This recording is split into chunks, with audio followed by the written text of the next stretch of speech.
Jupiter stood high above the heavens, a figure of immense power and authority, radiating a brilliance that commanded the attention of gods and mortals alike. He was the king of the Roman gods, known as the god of sky and thunder, often wielding his mighty lightning bolt. To the ancient Romans, Jupiter was more than just a deity. He was a protector of the state, a symbol of justice and order. In temples dedicated to him, citizens prayed for his favor, seeking blessings for their lives and their land. His majestic presence was felt in every thunderstorm, a reminder of his might and the divine will that shaped their destiny. But beneath the surface of Jupiter's power lay a heart that yearned for connection. He was a god of passion and desire, often depicted pursuing beautiful mortals. His romantic escapades were legendary, and one story, in particular, would change the course of history, the tale of Europa. This story weaves together the themes of love, longing, and the struggle for identity, touching the hearts of those who hear it. Europa was no ordinary princess. She was the daughter of King Agenor of Tyre, a city along the coast of Phoenicia, a powerful trading empire known for its skilled sailors and rich culture. From a young age, Europa was surrounded by the beauty of the Mediterranean, the azure waves whispering tales of adventure and mystery. The Phoenicians valued strength, commerce, and resilience, and Europa embodied these qualities. She was graceful, intelligent, and fiercely independent, with a spirit that sparkled like the stars in the night sky.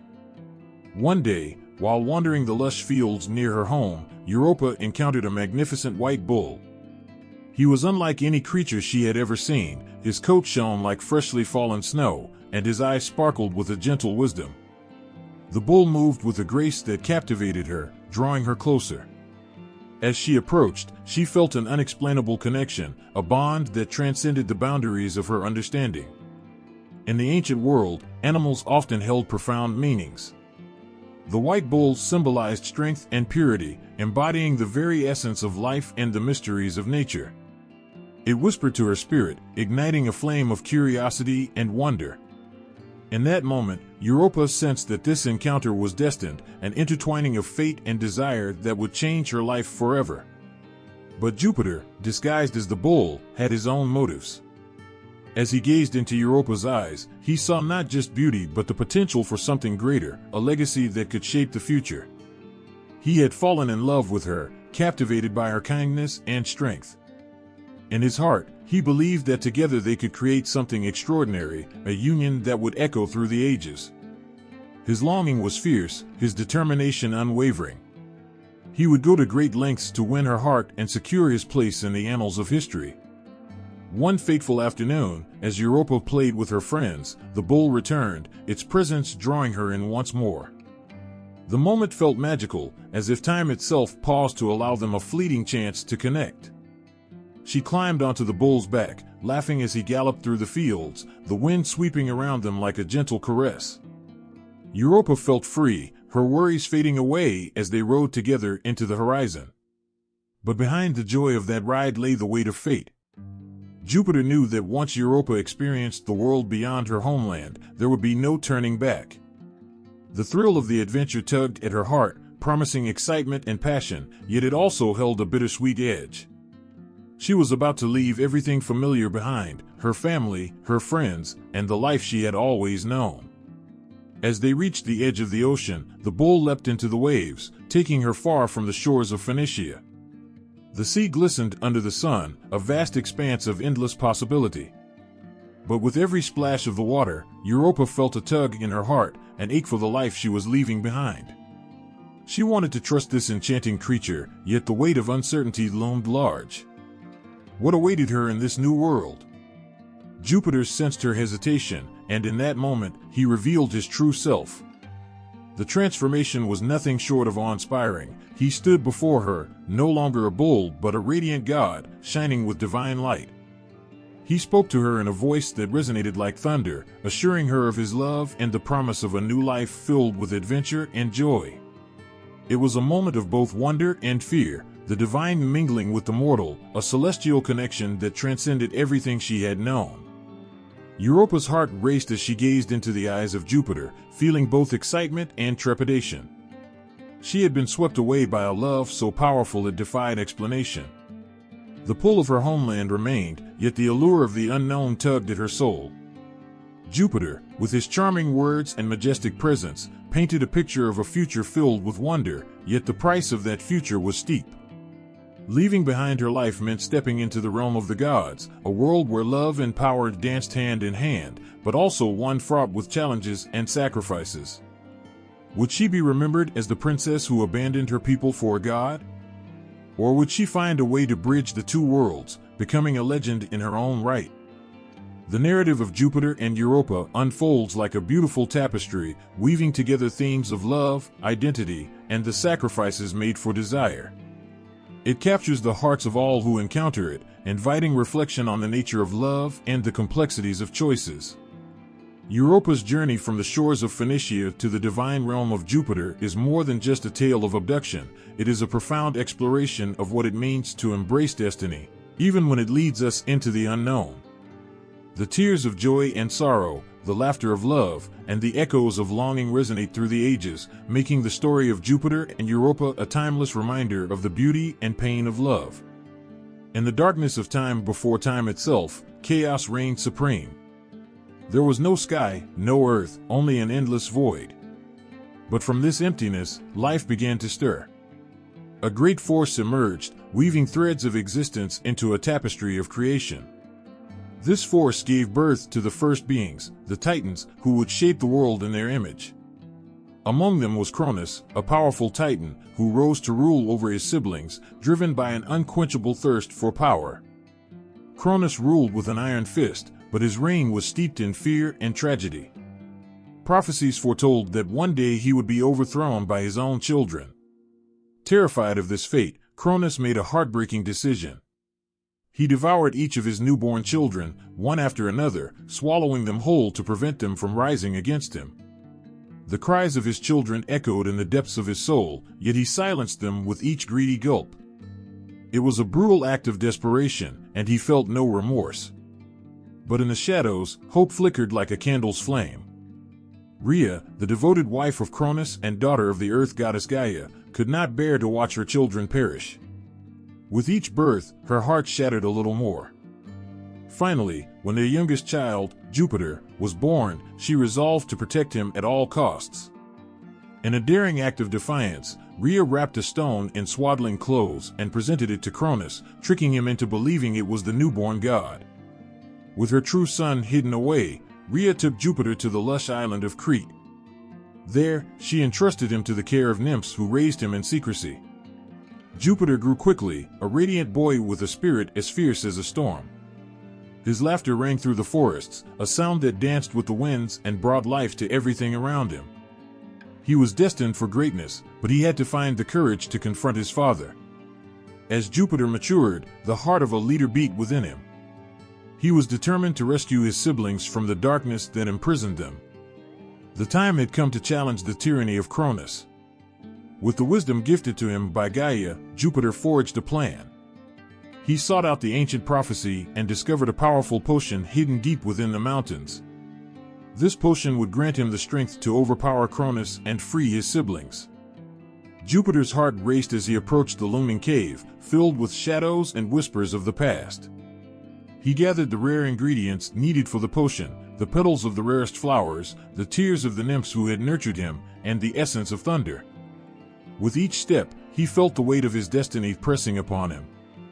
The thought of his brothers and sisters gave him strength, fueling his resolve to face the darkness. Once the potion was complete, Jupiter returned to confront his father. He stood tall, a force of nature, his heart pounding in his chest. The moment was charged with anticipation, like the calm before a thunderstorm. Cronus, seated on his throne, felt a shiver of unease as he sensed the arrival of his youngest child. He had grown careless, but this time, he would not escape the consequences of his actions. Jupiter stood before Cronus, eyes blazing with righteous anger. "Release my siblings," he declared, his voice echoing through the halls like a clap of thunder. Cronus sneered, dismissing his son with arrogance, but Jupiter's determination could not be quelled. With a flick of his wrist, he drank the potion, feeling its power surge through him like lightning, igniting every fiber of his being. In a moment that would echo through eternity, Jupiter confronted Cronus with the strength of the gods. The ground trembled beneath them as the air crackled with electricity. With a roar, he unleashed a storm of power, striking his father down. The battle was fierce, and the heavens trembled as the two clashed in a struggle that seemed to shake the very foundations of the world. With each blow, Jupiter felt the pain of his siblings trapped within Cronus, their cries haunting him, pushing him forward. The fight was not just for his own freedom, but for the lives of those lost to Cronus' greed. And as the final strike landed, the skies roared in applause, the clouds parting to reveal the sun, illuminating the darkness that had shrouded them for so long. Cronus fell to his knees, defeated and broken. With a heavy heart, Jupiter summoned the strength to free his siblings. One by one, they emerged from the shadows, pale and frail but alive. The joy of reunion filled the air like a sweet melody, washing away the darkness that had held them captive. Juno, Vesta, Neptune, and Pluto stood by his side, their eyes filled with tears of relief and gratitude. Together, they took their rightful place in the pantheon of the gods, establishing a new order. Jupiter, now the king of the gods, ruled with wisdom and justice, vowing to protect those who could not protect themselves. His heart, once filled with sorrow and loss, now brimmed with hope and love for his family. The birth of the Olympian gods marked the dawn of a new era, a time when fear was replaced with courage, and despair was met with determination. Jupiter's triumph over Cronus became a beacon of hope for mortals and gods alike, a reminder that even in the darkest times, love and bravery can light the way. As the heavens celebrated their victory, the siblings knew their lives would never be the same. They had forged bonds in the crucible of struggle, and now, together, they would shape the world in their image. Jupiter looked at his siblings, feeling the warmth of their connection. Each god brought something unique to the table. Neptune ruled the oceans, Juno was the protector of women, and Pluto guarded the underworld. Their strengths complemented each other, creating a harmonious balance in the universe. Jupiter stood at the forefront, his heart swelling with pride. He knew they were destined for greatness, and together they would bring order to the chaos that once ruled their lives. They were not just gods, they were symbols of resilience, love, and unity. The echoes of their past would guide them as they faced the challenges ahead, for they were the new generation of gods who would change the world forever. In that moment, Jupiter understood the true meaning of leadership. It was not merely about power, but about responsibility.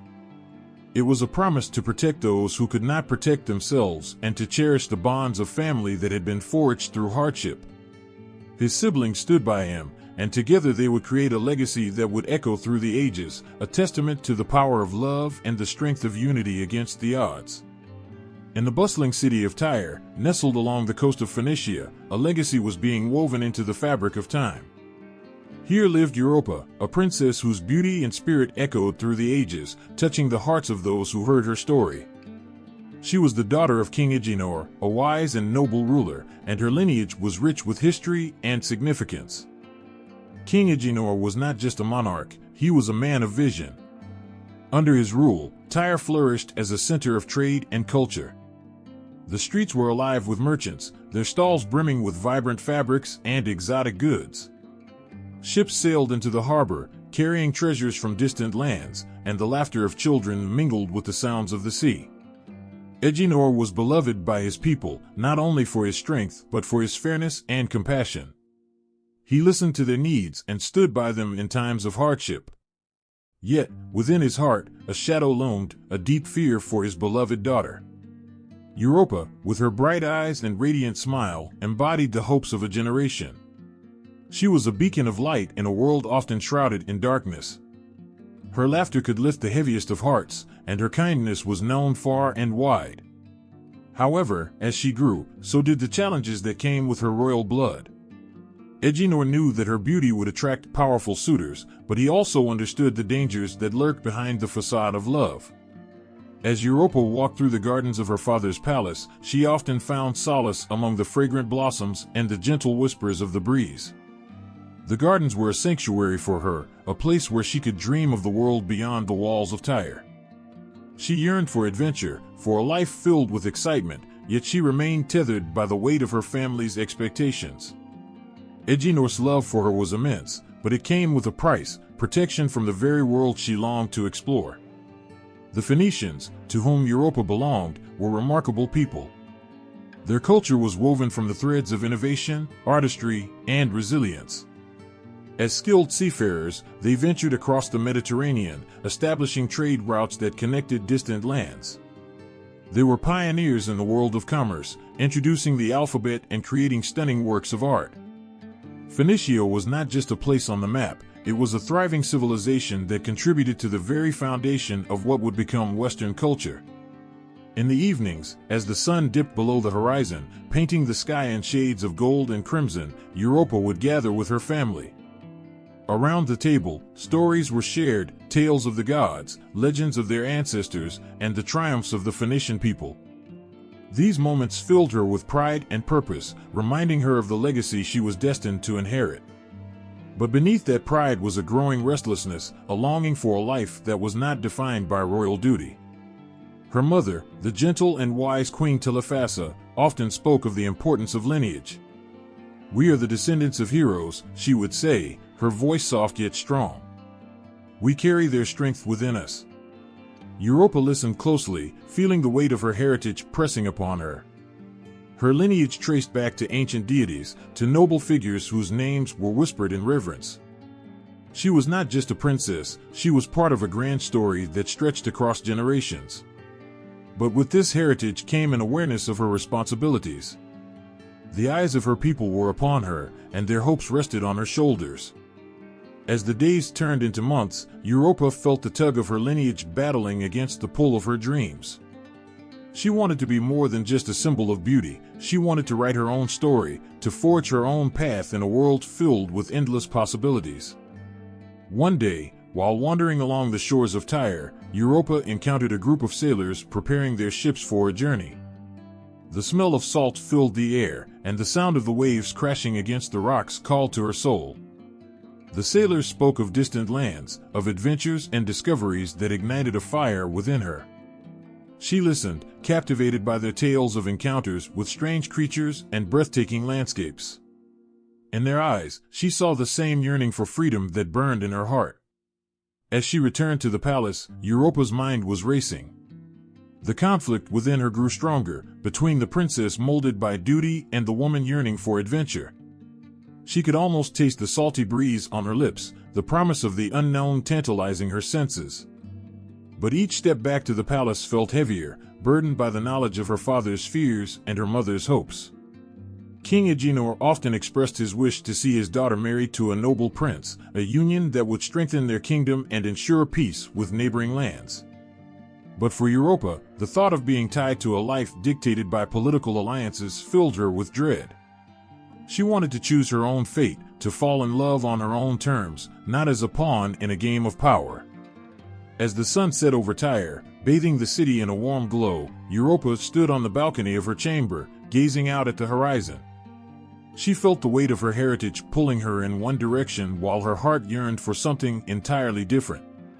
In that moment, the whispers of the sea called to her once more, promising adventure and the thrill of the unknown. Her lineage was a part of her, but it did not define her. She could feel the spirits of her ancestors around her, their courage coursing through her veins, urging her to be bold.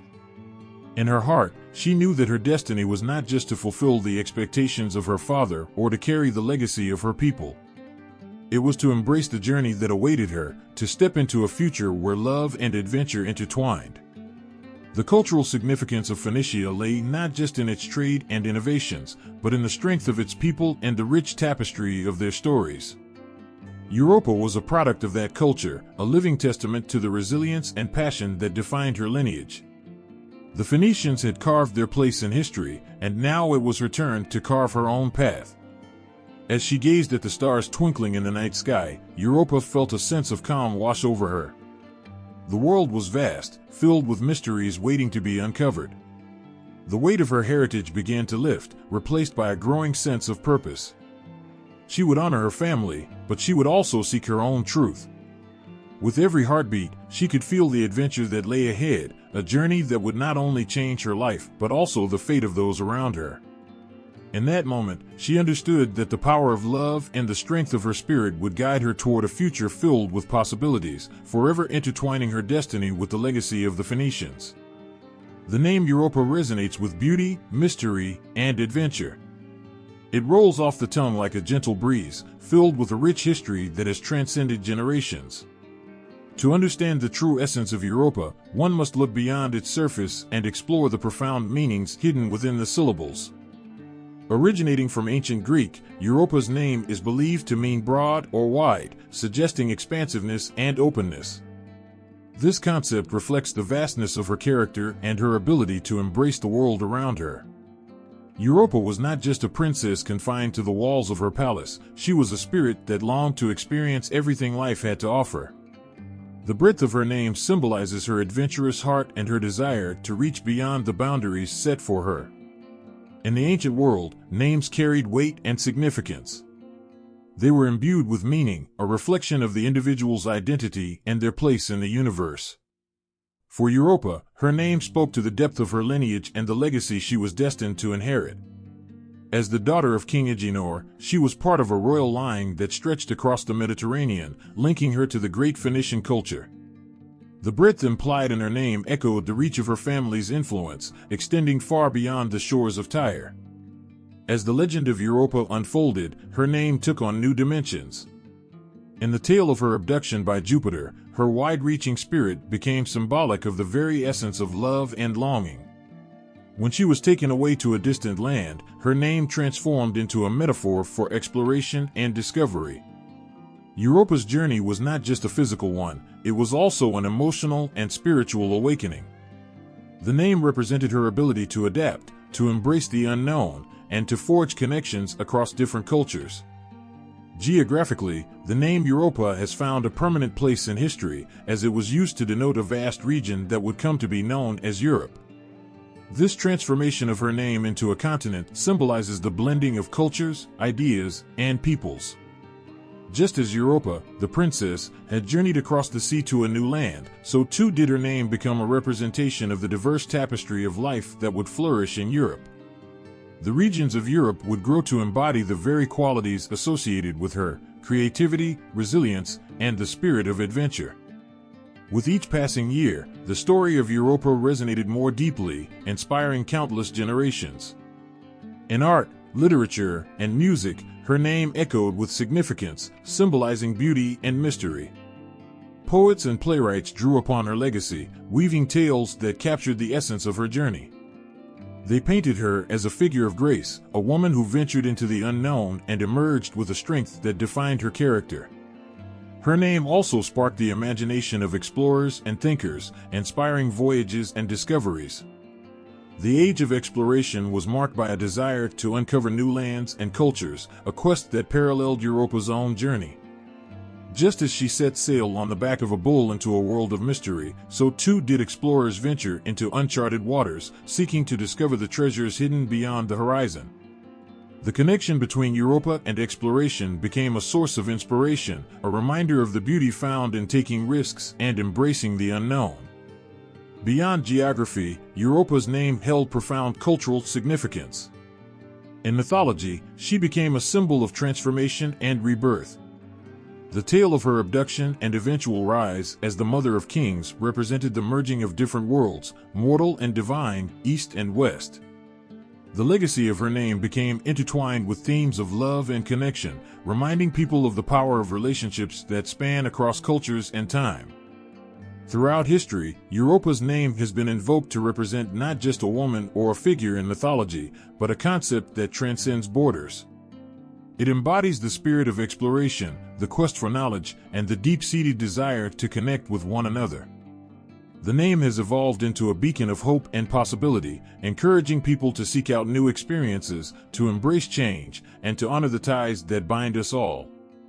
In the modern world, the name Europa continues to resonate. It is a reminder of our shared humanity, the beauty found in diversity, and the connections that can be forged despite our differences. Each time someone speaks her name, they evoke the essence of adventure and the spirit of exploration. Europa is not just a name, it is an invitation to embrace the world with open arms, to seek out new horizons, and to foster understanding and compassion. Europa's journey, rooted in the very meaning of her name, is a powerful reminder that we are all connected. The width of her spirit and the depth of her lineage speak to the beauty of human experience. As we navigate through life, may we carry the essence of Europa with us, embracing the unknown, celebrating diversity, and cherishing the bonds that unite us all in this grand tapestry of existence. Her name is a legacy, a promise of adventure, and an eternal reminder that love knows no boundaries. Along the azure shores of the Mediterranean, where the sun kisses the sea and the waves whisper ancient tales, lay the vibrant land of Phoenicia. This enchanting territory, stretching along the coast of what is now Lebanon and parts of Syria and Israel, was more than just a place on a map. It was a thriving cradle of civilization filled with rich culture, remarkable achievements, and an indomitable spirit. The air was fragrant with the scent of cedar trees and spices, a tantalizing reminder of the riches that flowed through its bustling ports. The geography of Phoenicia was diverse and captivating. Towering mountains hugged the coastline, their slopes adorned with lush greenery, while the valleys below offered fertile soil, perfect for growing grapes and olives. The Phoenicians built their cities, like Tyre, Sidon, and Byblos, right on the coast, ensuring that the rhythms of the sea intertwined with their daily lives. The Mediterranean was not merely a body of water, it was a vital lifeline that connected them to the wider world, a source of sustenance and adventure that defined their very existence. The Phoenicians were a people shaped by their environment. Their cities buzzed with life as merchants and craftsmen shared stories and traded goods. Markets overflowed with colorful textiles, intricate jewelry, and the famous purple dye, harvested from sea snails, a luxury sought after by kings and queens. The Phoenicians were artisans, skilled in creating beautiful objects that told stories of their heritage. Their pottery was adorned with vivid designs, while their woodwork showcased their craftsmanship, echoing the beauty of their land. At the heart of Phoenician culture was a profound respect for the sea. The Mediterranean was their playground, a vast expanse of blue that called to them like a siren's song. From a young age, Phoenician children learned the art of navigation and shipbuilding, for the sea was their doorway to the world. They crafted sturdy vessels, designed to brave the waves and carry their dreams across distant horizons. Each ship was a symbol of hope and adventure, ready to embark on voyages that would change lives. Seafaring became the lifeblood of Phoenicia. As they sailed into the open waters, they brought with them not just goods, but also their culture and ideas. They established trade routes that stretched across the Mediterranean, reaching as far as Egypt, Greece, and even the shores of the British Isles. Every port they touched became a testament to their influence, a melting pot of cultures that blended together in a dance of trade and friendship. The Phoenicians exchanged not only items of value but also stories, knowledge, and traditions that would shape the civilizations around them.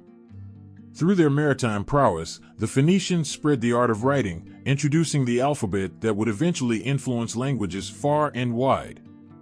This remarkable gift empowered people to share their thoughts and dreams, fostering connections that transcended borders. The Phoenician alphabet was a bridge, linking different cultures and allowing ideas to flow freely like the currents of the sea. As they sailed, the Phoenicians encountered diverse peoples and customs. They learned from others, adapting and integrating new practices while staying true to their roots. They worshipped a pantheon of gods and goddesses, each representing different aspects of life and nature. Baal, the storm god, and Astarte, the goddess of love and war, were central to their beliefs, guiding them through both calm and turbulent times. These deities were not just figures of worship, they embodied the hopes and fears of a people who lived in harmony with the rhythms of the earth and sea. Despite their great achievements, the Phoenicians faced challenges. Their land, though rich in resources, was small and vulnerable to the ambitions of powerful neighbors. Yet, instead of succumbing to fear, they used their cunning and resilience to navigate these turbulent waters. They formed alliances and established colonies in distant lands, ensuring their influence spread like the roots of a great tree, intertwining with the cultures around them. Carthage, one of their most famous colonies, became a beacon of Phoenician success, thriving as a center of trade and culture in North Africa. It was a city built on dreams and ambition, a testament to the indomitable spirit of its people. Carthage stood as a symbol of what the Phoenicians could achieve when they embraced the vastness of the world and dared to dream. The legacy of Phoenicia extended far beyond its borders. Their influence on art, trade, and writing became the foundation for future civilizations. Even today, the echoes of their achievements can be felt in the languages we speak and the stories we tell. The Phoenicians were more than just traders, they were pioneers, visionaries who believed in the power of connection and the beauty of diversity. In the quiet moments, as the sun set over the Mediterranean, the people of Phoenicia gathered by the shore, reflecting on their shared history. The waves lapped gently against the rocks, a soothing reminder of the journey they had taken together. Their hearts swelled with pride, knowing they were part of something greater than themselves, a legacy that would ripple through time, connecting generations and cultures. Phoenicia was not just a land, it was a heartbeat, a living testament to the resilience of a people who dared to dream. Their story is one of exploration and connection, a reminder that in every wave that crashes upon the shore lies the spirit of those who ventured into the unknown.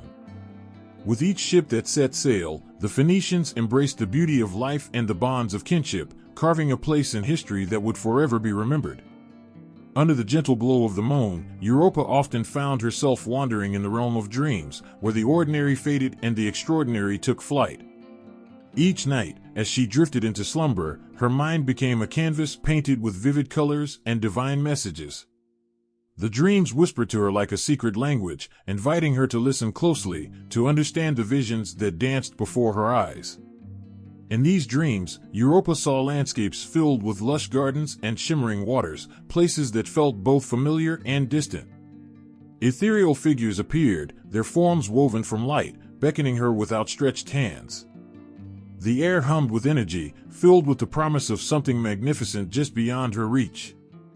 She felt a profound connection to these beings, as if they were guiding her toward a destiny yet to unfold.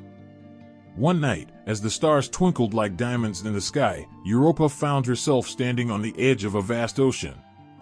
The waves crashed gently against the shore, each splash echoing the rhythm of her heartbeat. In the distance, she saw a magnificent figure rising from the water, a goddess cloaked in shimmering robes that sparkled like the night sky. The goddess's eyes were pools of wisdom, filled with ancient knowledge and an understanding that transcended time. Europa felt a rush of emotions, fear, awe, and a deep longing to know more. The goddess spoke to her in a voice that resonated with power and gentleness. "Child of Tyre, your dreams hold the key to your destiny. You are chosen for greatness, destined to walk a path that intertwines the realms of the mortal and the divine." Each word echoed in Europa's heart, stirring something profound within her. The dream felt real, as if she were being woven into the very fabric of fate itself. As the visions unfolded, Europa saw glimpses of her future, a journey that would take her far beyond the shores of her homeland. She witnessed herself standing before a majestic bull, its eyes glimmering with a deep understanding, a creature that seemed to embody strength and mystery. In that moment, she realized that her life was not just her own, it was part of a larger story, one that echoed through time and space. The dreams were not mere fantasies, they were messages from the divine, gifts from the goddess herself. In ancient mythology, visions were revered as sacred, a way for the gods to communicate with mortals. They were considered omens, guiding individuals toward their true purpose. The ancients believed that dreams could unveil hidden truths, revealing paths not yet taken. To dream was to glimpse the extraordinary within the ordinary, to connect with something greater than oneself. Europa's dreams became a source of both comfort and confusion. As the visions poured into her mind, she struggled to comprehend their significance. Each night, she would awaken with a lingering sense of wonder, coupled with a nagging question: what was she meant to do with this knowledge? The weight of her dreams pressed upon her, a gentle reminder that her life was intertwined with forces beyond her understanding. In the days that followed, Europa often found herself lost in thought, pondering the messages woven into her dreams.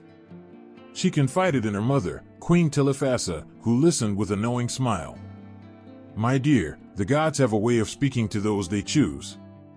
Pay attention to your heart, for it will guide you through the mysteries that lie ahead. The queen's words brought solace, a sense of reassurance that she was not alone in her journey. As time passed, the dreams intensified, becoming more vivid and more demanding. Europa could feel the presence of the goddess, urging her to embrace her destiny. She saw visions of great cities, bustling with life and energy, and felt the longing to step beyond the boundaries of her world. The whispers of the goddess echoed in her mind, calling her to seek out the adventure that awaited her. One night, the goddess appeared again, this time with a sense of urgency. Your path is not without challenges, Europa. You must be brave, for the heart of a goddess dwells within you. The bull you see is not merely a creature of the earth, it is a symbol of transformation. You will be carried across the seas, into lands unknown, where your story will unfold. The weight of the goddess's words pressed upon her, igniting a fire within her soul. The dreams became a tapestry of hope and fear, a reflection of her inner struggle. She was torn between the comfort of her familiar life in Tyre and the thrill of the unknown that beckoned her from afar. The goddess's messages resonated within her, urging her to embrace her destiny, to step into the role she was meant to play. Yet, the uncertainty loomed like a shadow, whispering doubts into her heart. With each passing day, Europa became more attuned to the rhythms of her dreams. She began to see them not as mere illusions, but as a compass guiding her toward her true self. The dreams were a connection to the divine, a reminder that she was part of something larger than herself. The goddess's presence enveloped her, offering comfort and strength, empowering her to face the challenges ahead. As her visions grew clearer, Europa realized that the goddess was not just a distant figure, she was a part of her, a reflection of her own inner strength. The dreams urged her to let go of her fears, to trust in the journey that awaited her. Europa understood that she was meant to become a bridge between worlds, a connector of hearts and spirits, a voice for those who dared to dream. The sacred nature of her dreams began to shape her reality. Europa felt a shift within herself, a blossoming of courage and determination. The goddess's messages ignited a spark of hope, illuminating the path that lay ahead. She recognized that her life was a canvas waiting to be painted, filled with colors yet to be discovered. As the stars twinkled in the night sky, Europa stood on the balcony of her palace, feeling the cool breeze brush against her skin. She closed her eyes, allowing the memories of her dreams to wash over her. With each heartbeat, she felt the goddess's presence guiding her, whispering words of encouragement that stirred her spirit. The land of Phoenicia stretched before her, rich with promise and potential. Europa knew that she was destined for greatness, to embrace the adventure that awaited her. The visions she received were not just dreams, they were a call to action, a reminder of the strength she carried within her. In the depths of her soul, Europa understood that her journey would not only change her life, but also touch the lives of others. The goddess had awakened something profound within her, a realization that she held the power to shape her own destiny. With each step she took, she would carry the essence of the divine, weaving her story into the tapestry of history, where love, courage, and dreams intertwined to create a legacy that would endure through time. In the quiet spaces between night and day, when the world holds its breath in anticipation, Jupiter pondered a bold decision that would echo through time. He stood on the edge of the celestial realm, watching the mortals below with a heart heavy with longing. Among them was Europa, a radiant princess whose beauty captivated not only the hearts of men but also the very essence of the gods.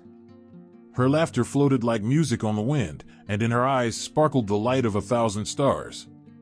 To Jupiter, she was not just a mortal, she was a treasure, a beacon of hope that stirred something profound within him. But how could he approach her? He needed a form that would not frighten her, a guise that would allow him to draw close without revealing his true identity. And so, the idea blossomed in his mind. He would transform into a magnificent white bull.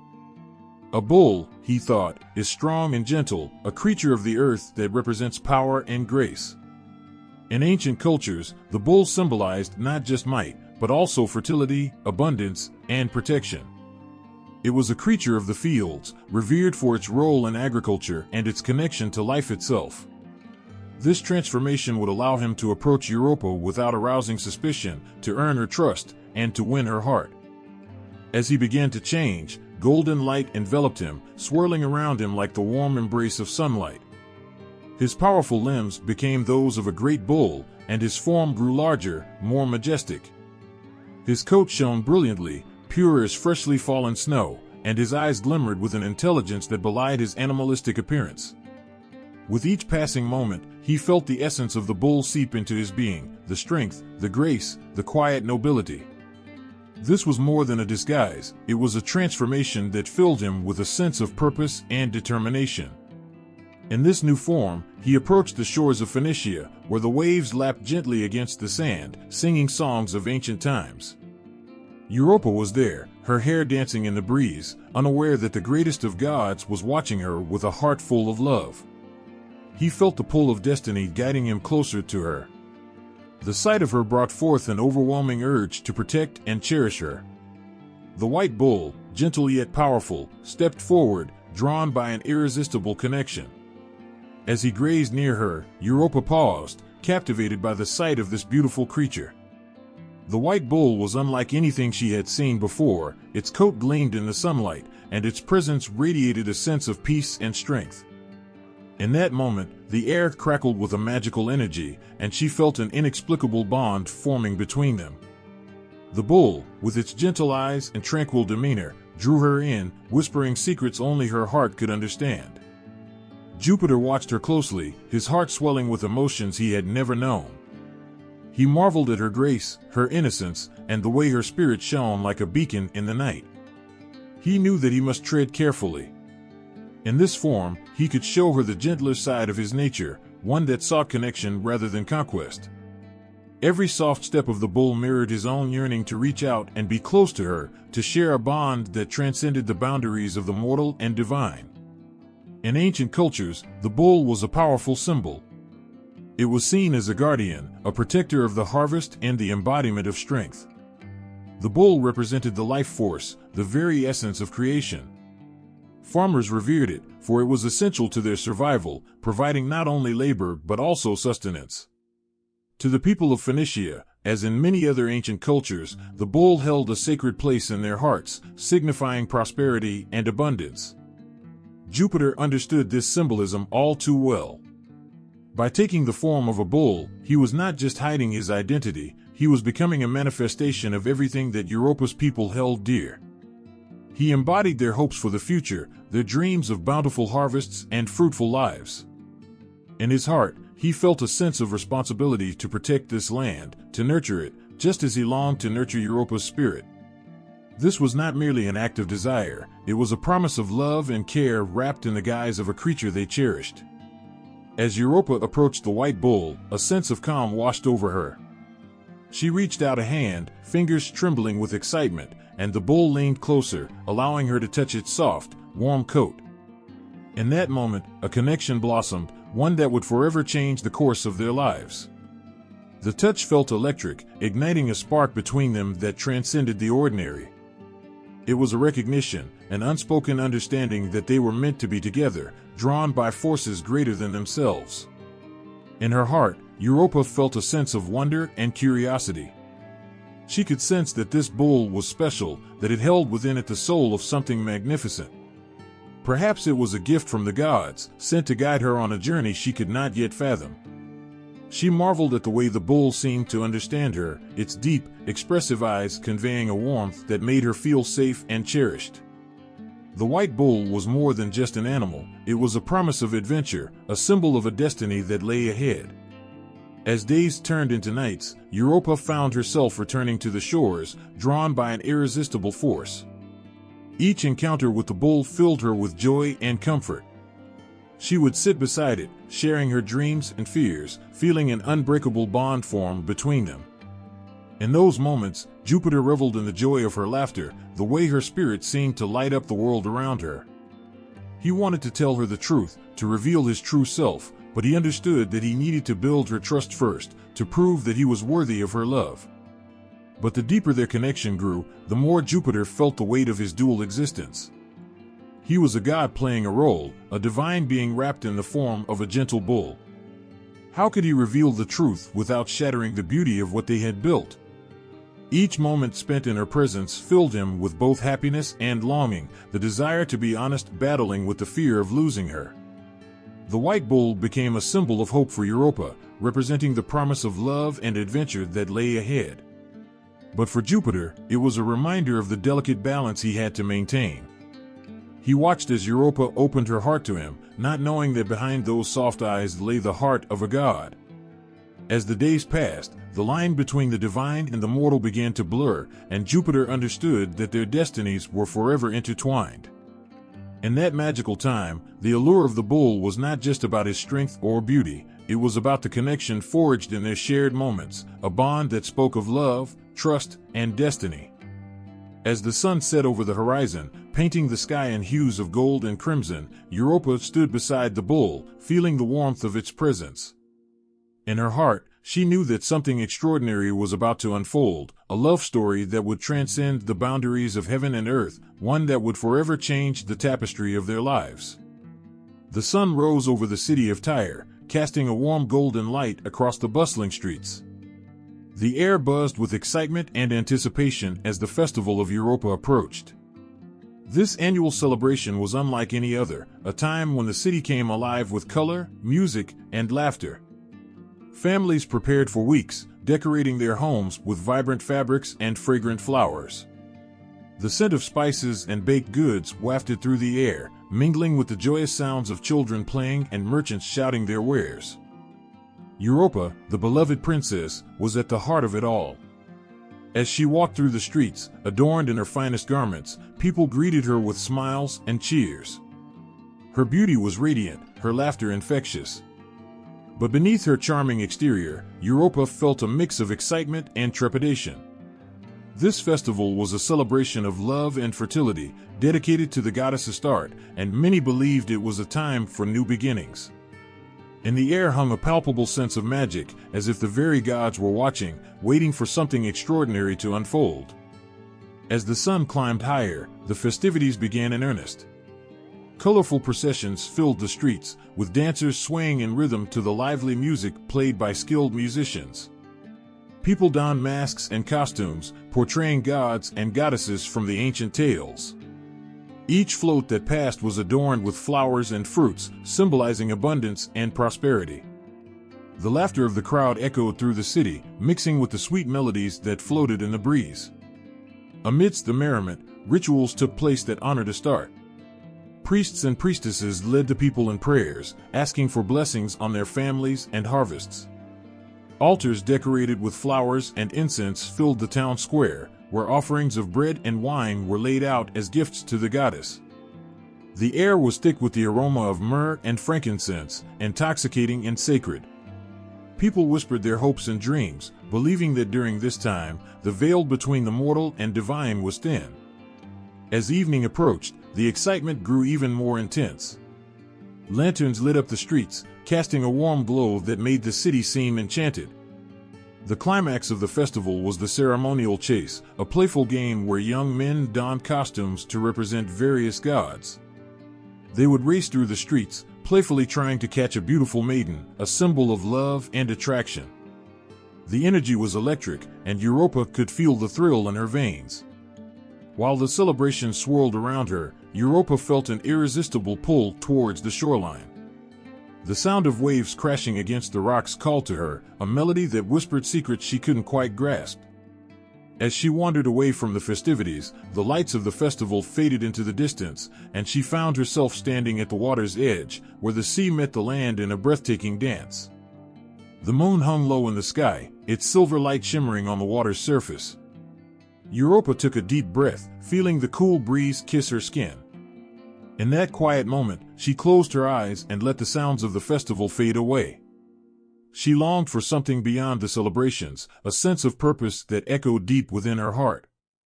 Back in the city, the festivities continued, but there was a shift in the air. The drums beat louder, the laughter grew more intense, and the dancers moved with a fervor that spoke of divine inspiration. The townspeople sensed something magnificent was about to happen, a turning point in the story of their beloved princess. It was as if the very gods were orchestrating a grand event, drawing together the threads of fate in a way that only they could comprehend. As the night deepened, the excitement in Tyre reached its peak. Families gathered in the town square to witness the final ceremony, where they would light a great bonfire, symbolizing the warmth of love and the light of new beginnings. The flames flickered and danced, illuminating the faces of the gathered crowd, who stood in eager anticipation. Europa's heart raced as she watched the flickering firelight. She felt a magnetic pull towards the festivities, yet a part of her remained anchored at the shoreline, where the sea whispered secrets only she could hear. The dance of the flames seemed to call to her, urging her to join in, to lose herself in the celebrations and surrender to the joy that surrounded her. As the bonfire blazed, Europa returned to the town square, her heart beating in time with the rhythm of the festival. The air was filled with the sounds of joyous laughter and music, the energy of love and connection wrapping around her like a warm embrace. She joined in the dance, her movements graceful and free, lost in the moment as the people celebrated love, life, and the promise of the future. But unbeknownst to her, a change was brewing. Jupiter, hidden in the form of a white bull, watched from a distance, his heart pounding with the weight of his decision. He knew that tonight was significant, the stars had aligned, and destiny was waiting. The festival, a celebration of love, had become the perfect backdrop for his plans. He longed to approach Europa, to draw her in with the charm of his gentle bull form, but he needed to wait for the right moment, for the stars to shine down on them both. The festivities wore on, and Europa, now caught up in the joy of the evening, could sense something magical in the air. She twirled and danced, her heart soaring as she connected with her people, sharing in their hopes and dreams. The laughter of children mingled with the sounds of the drums, creating a symphony of life that filled her soul with happiness. As the evening grew late, the time for the final ritual approached. A priest stepped forward, calling for silence. The crowd gathered closely, eager to witness the culmination of their celebrations. With a voice that rang clear and strong, he recited ancient verses, invoking Astarte's blessings on the city and its people. Europa stood among them, her heart swelling with pride and love for her home. In that moment, she felt the weight of her lineage, the legacy of her ancestors. As the ritual concluded, fireworks exploded in a dazzling display above, showering the sky with sparks of color. The crowd erupted in cheers, eyes wide with wonder.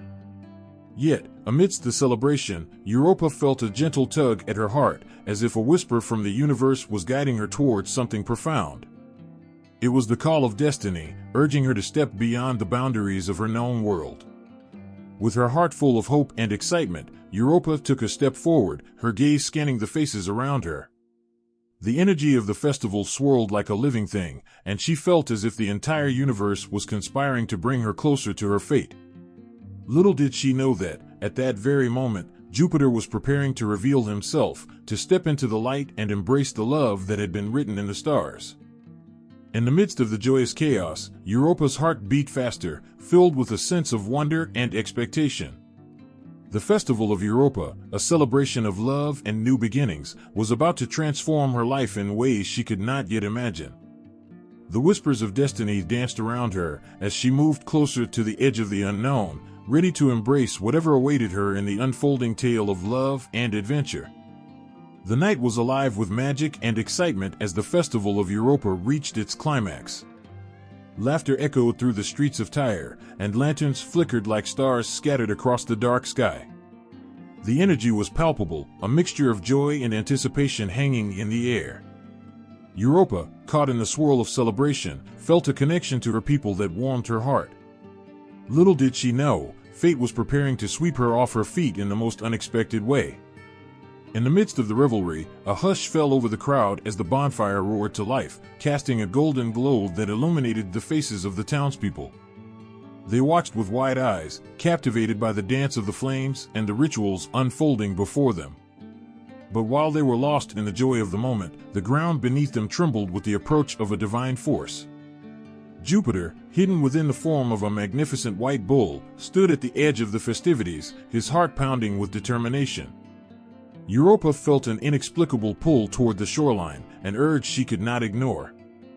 It was as if the waves were calling her, whispering secrets only she could hear. She made her way through the throng of people, her heart racing with both excitement and curiosity. As she stepped away from the lively crowd, the sounds of music and laughter faded, replaced by the gentle sound of the sea. The moon hung low, bathing everything in a silvery light that felt both dreamlike and surreal. Jupiter watched her approach, his heart swelling with emotion. Here she was, the princess who had captured his heart, standing before him as if the universe had conspired to bring them together. With each step she took towards him, he felt the weight of destiny resting heavily upon his shoulders.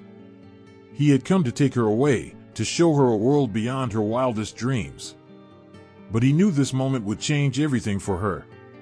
He had to make it perfect. As she reached the water's edge, she noticed a magnificent white bull standing there, its coat gleaming like freshly fallen snow. Europa was entranced, her heart pounding with a mix of fear and wonder. There was something ethereal about the creature, something that seemed to radiate warmth and comfort. The bull looked at her with deep, soulful eyes that felt as if they could see straight into her heart. She felt a strange connection with it, as if they were two souls bound by a destiny that transcended the mortal realm. In that moment, the air shifted.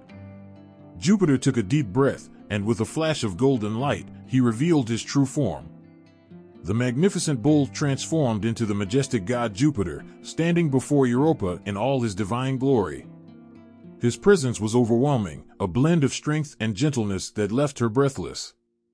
The moonlight cast a soft glow around him, making him look even more magnificent and otherworldly. Europa's eyes widened in shock as she took a step back, her heart racing. The crowd had been celebrating, unaware of the cosmic forces at play just beyond their reach.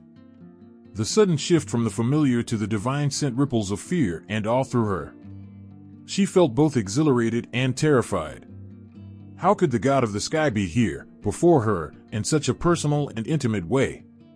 "Come with me," Jupiter said, his voice smooth and comforting, wrapping around her like a warm blanket. The promise of adventure danced in his words, igniting a fire of curiosity within her.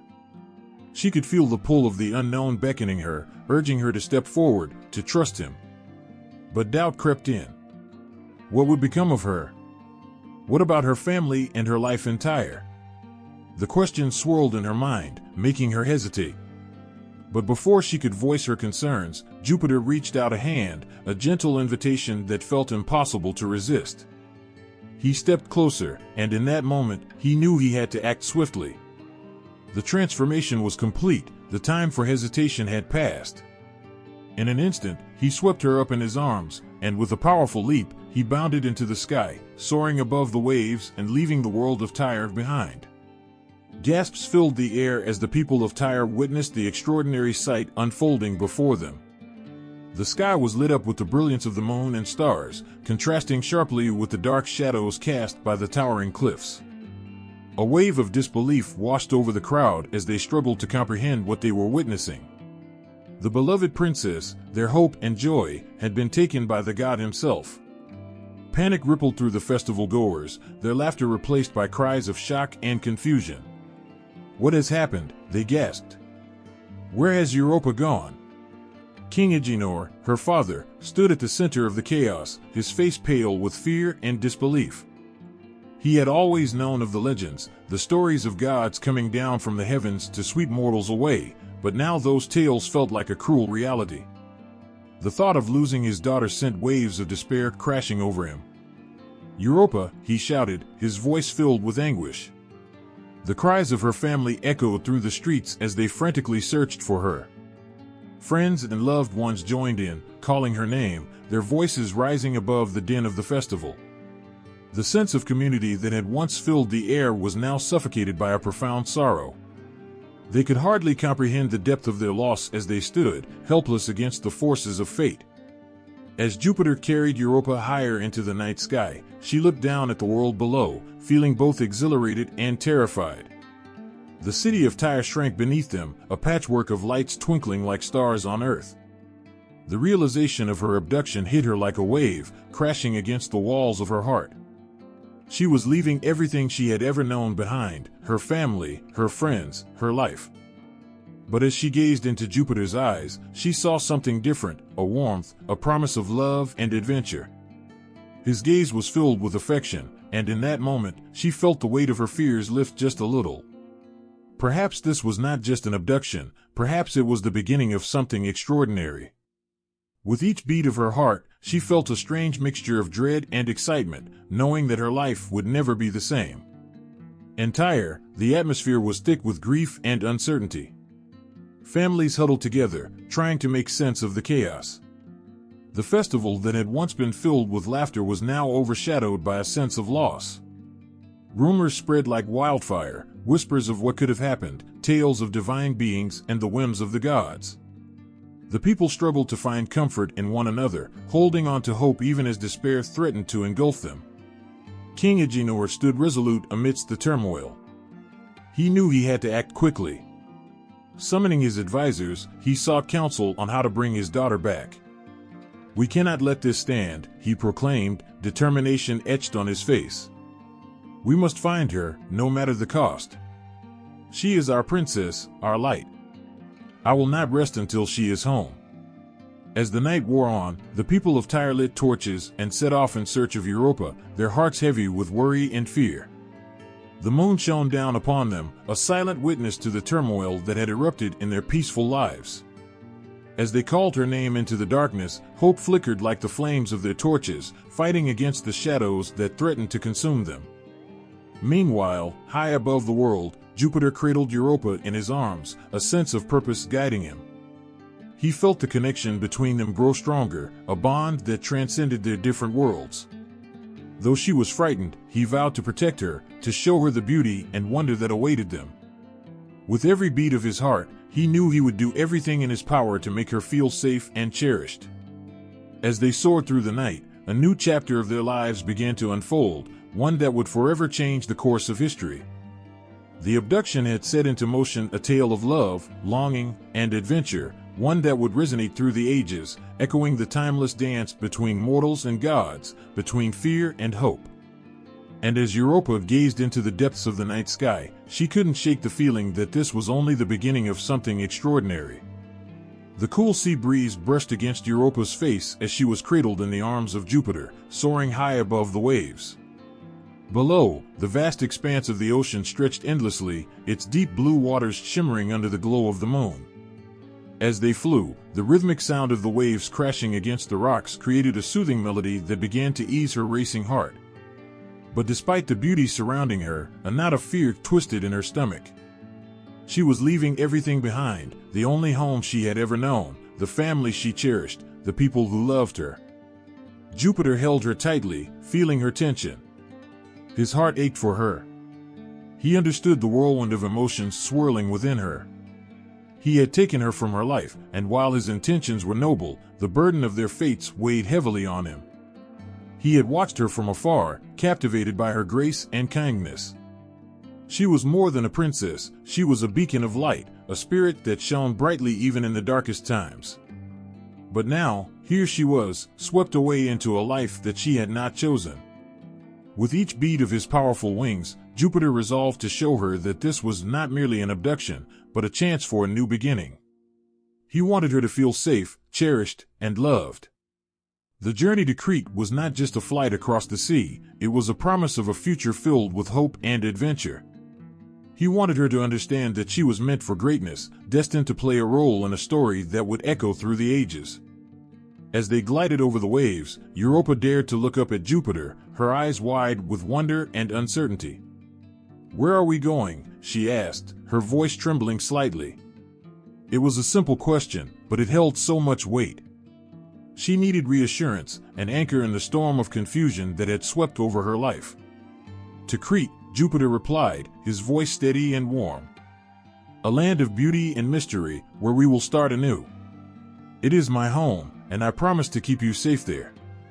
He hoped his words would soothe her fears, but he could see the hesitation still lingering in her eyes. Crete was a land rich with history, its shores kissed by the sun and its mountains rising majestically against the sky. It was a place where gods and mortals intertwined, where legends were born, and where the past was woven into the fabric of everyday life. Jupiter envisioned Europa roaming freely among the olive trees, laughing with the children of Crete, and feeling the warmth of the sun on her skin. He wanted her to experience joy again, to feel a sense of belonging that he would do everything in his power to provide. As they soared above the waves, a sense of urgency pulsed through Jupiter. He felt the weight of the world on his shoulders, knowing that every moment mattered. He could not allow her to succumb to despair. "Look at the horizon," he urged gently, directing her gaze toward the distant shore. "See how the sun rises over the water? It's a sign of new beginnings. Every day brings with it a chance for hope." Europa turned her gaze, and for the first time, she noticed the beauty surrounding them. The sea sparkled like a million diamonds, each reflecting the moonlight in a dance of shimmering light. The waves roared with life, carrying whispers of distant lands and untold stories. The horizon was painted in shades of gold and purple, a breathtaking canvas that spoke of possibility. For a fleeting moment, her heart softened. She felt a flicker of hope ignite within her, as if the beauty of the world was reaching out to embrace her. Maybe this journey was not just an end, but a beginning, a chance to rewrite her story. But doubts lingered like shadows, gnawing at the edges of her thoughts. What would she find in Crete? Would she ever return home? Would she ever see her family again? As they flew, Jupiter sensed her turmoil. He wanted to reassure her, to make her understand the depths of his feelings. "Europa," he said softly, his voice carrying the weight of his sincerity. "You are more than a princess to me. You are a part of my heart, my soul. I have watched you from afar, admired your strength and kindness. You inspire me, and I want nothing more than to share my world with you." His words hung in the air between them, a promise of devotion that wrapped around her like a warm embrace. Europa felt a rush of emotion, the kind that made her heart swell and her breath catch in her throat. In that moment, she realized that this journey was not just about physical distance, it was about two souls coming together, forging a bond that could withstand any storm.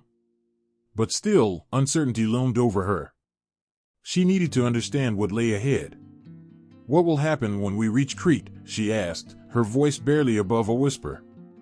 "What do you want from me?" Jupiter paused, his gaze turning serious. "I want to offer you a life filled with love and adventure. You will be my queen, and together we will create a new legacy. I promise to protect you, to honor you, and to cherish every moment we share. But more than that, I want you to be happy, to find joy in the life we build together." Europa's heart raced at his words. A queen? The weight of that title felt heavy yet exhilarating. She thought of the people of Tyre, her family, and the life she had left behind. But she also thought of the possibilities that lay before her. Could she truly embrace this new destiny? Could she allow herself to love this powerful god who had taken her away? As the wind rushed past them, carrying the scent of salt and adventure, Europa made a silent vow. She would give herself a chance.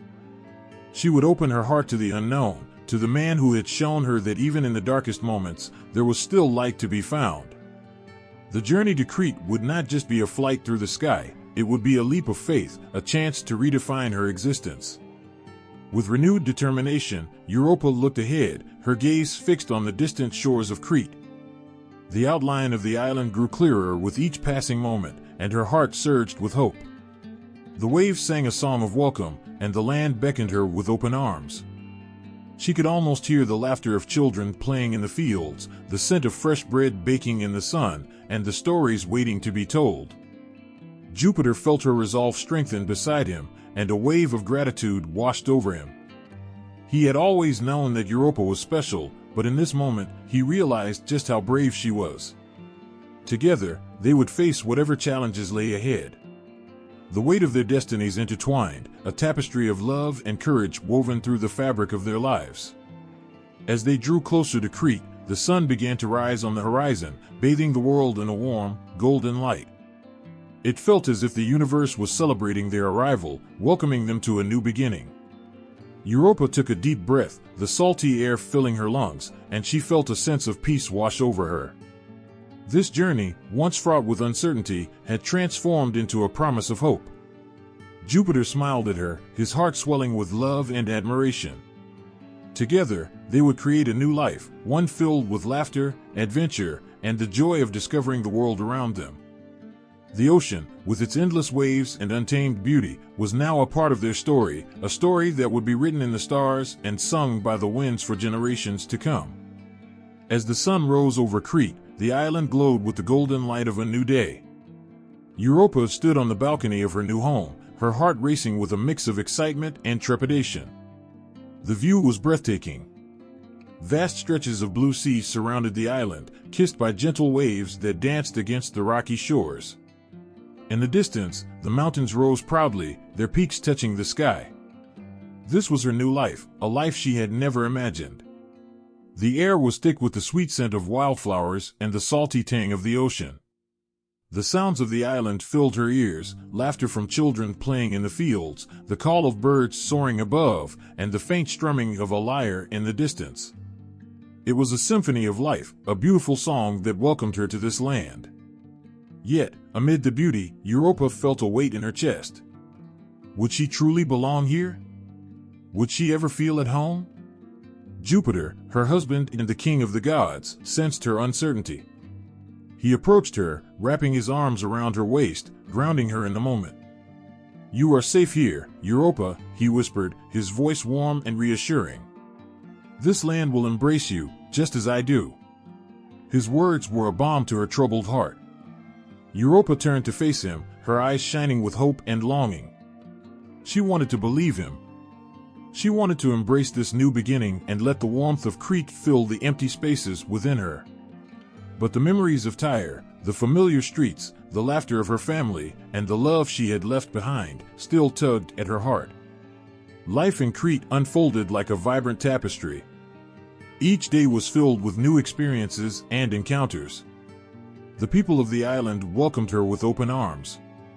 They marveled at her beauty and grace, and they admired her spirit. Europa quickly became a beloved figure among them, her laughter echoing in the halls of the palace and her kindness spreading like wildfire through the community. She spent her days learning the customs of her new home. She watched as women gathered to weave beautiful tapestries, each thread telling a story of their ancestors. She joined them, weaving her own story into the fabric of Crete. The men worked tirelessly in the fields and at sea, their laughter ringing out as they shared tales of their adventures. Europa found joy in these simple moments, learning to appreciate the beauty of everyday life. As the seasons changed, so did Europa. The longing for her past began to fade, replaced by a sense of belonging that filled her heart. The island's culture wrapped around her like a warm embrace. She celebrated the harvest festivals, danced to the rhythms of the drums, and participated in rituals that honored the gods and the land. Each event deepened her connection to Crete and its people, as if she were becoming a part of their very essence. But her arrival did more than just change her life, it transformed the island itself. With Jupiter as the king, the political landscape shifted. His divine influence brought prosperity to the land. The people flourished under his rule, and the island became a hub of trade and culture. The fertile fields produced bountiful crops, and the ports bustled with merchants exchanging goods from distant lands. Crete began to thrive, becoming a beacon of hope and abundance in the ancient world. Europa's wisdom and grace played a vital role in these changes. She stood by Jupiter's side, offering her insights and compassion. Her background as a Phoenician princess gave her a unique perspective that bridged two cultures. She understood the importance of trade and diplomacy, and her presence encouraged alliances between Crete and neighboring regions. Through her, the island became a melting pot of ideas and traditions, where diverse cultures intertwined and blossomed. As Europa settled into her new life, she never forgot her family back in Tyre. She often gazed at the horizon, her heart aching with the longing to see them again. But she also knew she had a new family now, a community that relied on her as much as she relied on them. Each night, she would light candles in her chamber and whisper prayers for her loved ones, sending her love across the sea. One evening, during a grand festival celebrating the harvest, Europa stood in the center of the town square, surrounded by the laughter of children and the joyous shouts of the people. The vibrant colors of the decorations dazzled her eyes, and the aroma of delicious food wafted through the air. She watched as the people danced, their feet moving in rhythm with the music, their spirits soaring like the stars above. In that moment, something shifted within her. She felt a deep sense of gratitude for this land that had welcomed her, for the love of her husband, and for the new family she had found. Europa joined the dance, her heart swelling with joy as she moved among the people, their laughter lifting her spirit higher than she ever thought possible. As the night wore on, Jupiter watched her with pride, his heart full as he saw his wife embraced by the community. He knew that Europa was not just a part of his life, she was now a vital part of Crete's story. The island had transformed her, and she had transformed the island. But not all was peaceful in Crete. With prosperity came envy, and not everyone welcomed the changes that Europa and Jupiter brought. Whispers of discontent echoed in the shadows, and soon, the harmony they had worked so hard to create was threatened. Jupiter sensed the tension, and he knew he must protect Europa and the people he had come to love. As the skies darkened and storms brewed on the horizon, he made it his mission to safeguard the peace of Crete. He would not allow the forces of jealousy and greed to tear apart the home they had built together. Europa, too, felt the unease growing around her. She saw it in the worried faces of her new friends and heard it in the hushed conversations that stopped when she entered the room. Yet, she refused to let fear consume her. Instead, she stood tall, drawing strength from her love for Jupiter and her commitment to the people of Crete. With each passing day, Europa became a beacon of hope and courage for the people. She organized gatherings to discuss their concerns and encourage unity among the islanders. She listened to their fears, offering comfort and reassurance. She reminded them of the beauty they had created together and the strength that came from standing as one. The bond between Europa and the people of Crete grew stronger, and soon they rallied around her, ready to face whatever challenges lay ahead. In their hearts, they knew that together, they could overcome anything. They had built a community based on love, trust, and mutual respect, and that foundation would not easily be shaken. As time passed, the shadows that loomed over Crete began to fade. With Jupiter's guidance and Europa's unwavering spirit, the island flourished even more. They became a symbol of resilience and hope, inspiring others across the Mediterranean to rise above their struggles and embrace the beauty of unity. Through her journey, Europa discovered not just a new home, but a new sense of purpose. She became a queen not only in title but in heart, embodying the very spirit of Crete. And as she danced under the stars, surrounded by the people she had come to love, she knew that she had truly found her place in the world, a place where she could shine brightly, forever intertwined with the legacy of the island and the love she shared with Jupiter. The sun rose high over the island of Crete, casting a warm glow on the palace where Europa and Jupiter lived. The air buzzed with excitement and anticipation, for the time had come for Europa to welcome new life into the world. Each heartbeat echoed with love and hope, wrapping around her like a soft blanket. This was a moment filled with promise, a moment that would shape the future of not only their family but the entire island. As Europa prepared for the arrival of her children, she felt a rush of emotions. Would they be strong? Would they carry the wisdom of their father, the king of the gods?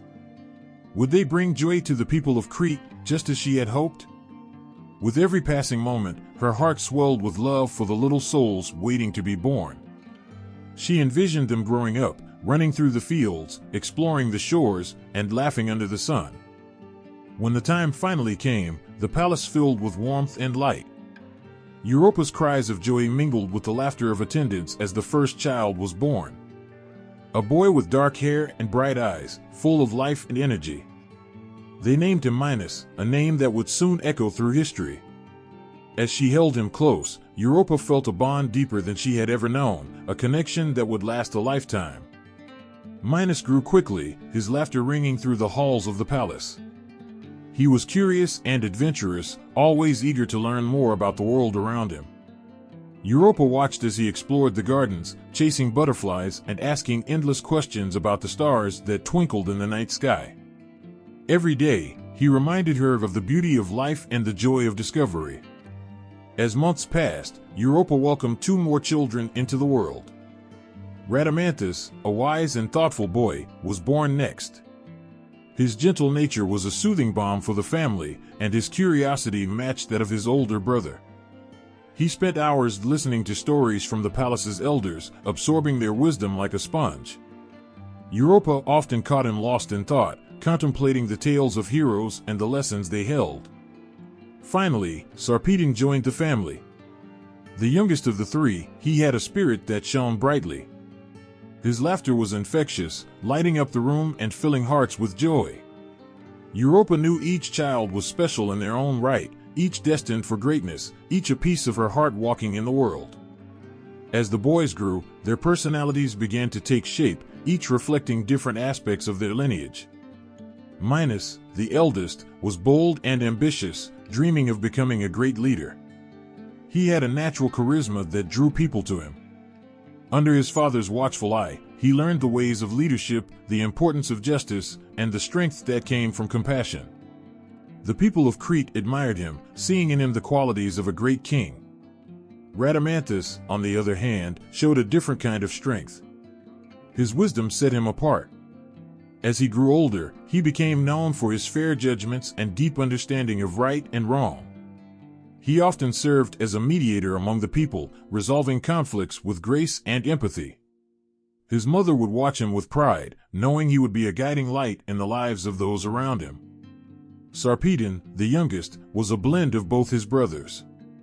He was a fierce warrior, ready to protect his home and loved ones, yet he also possessed a tender heart. He inspired others with his bravery and kindness. As he trained in the art of battle, he carried with him the lessons learned from his brothers and parents.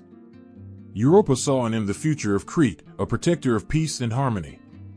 As the years unfolded, Minos became the king of Crete. He ruled with strength and wisdom, using the teachings of both his father and his mother to guide him. The island flourished under his reign.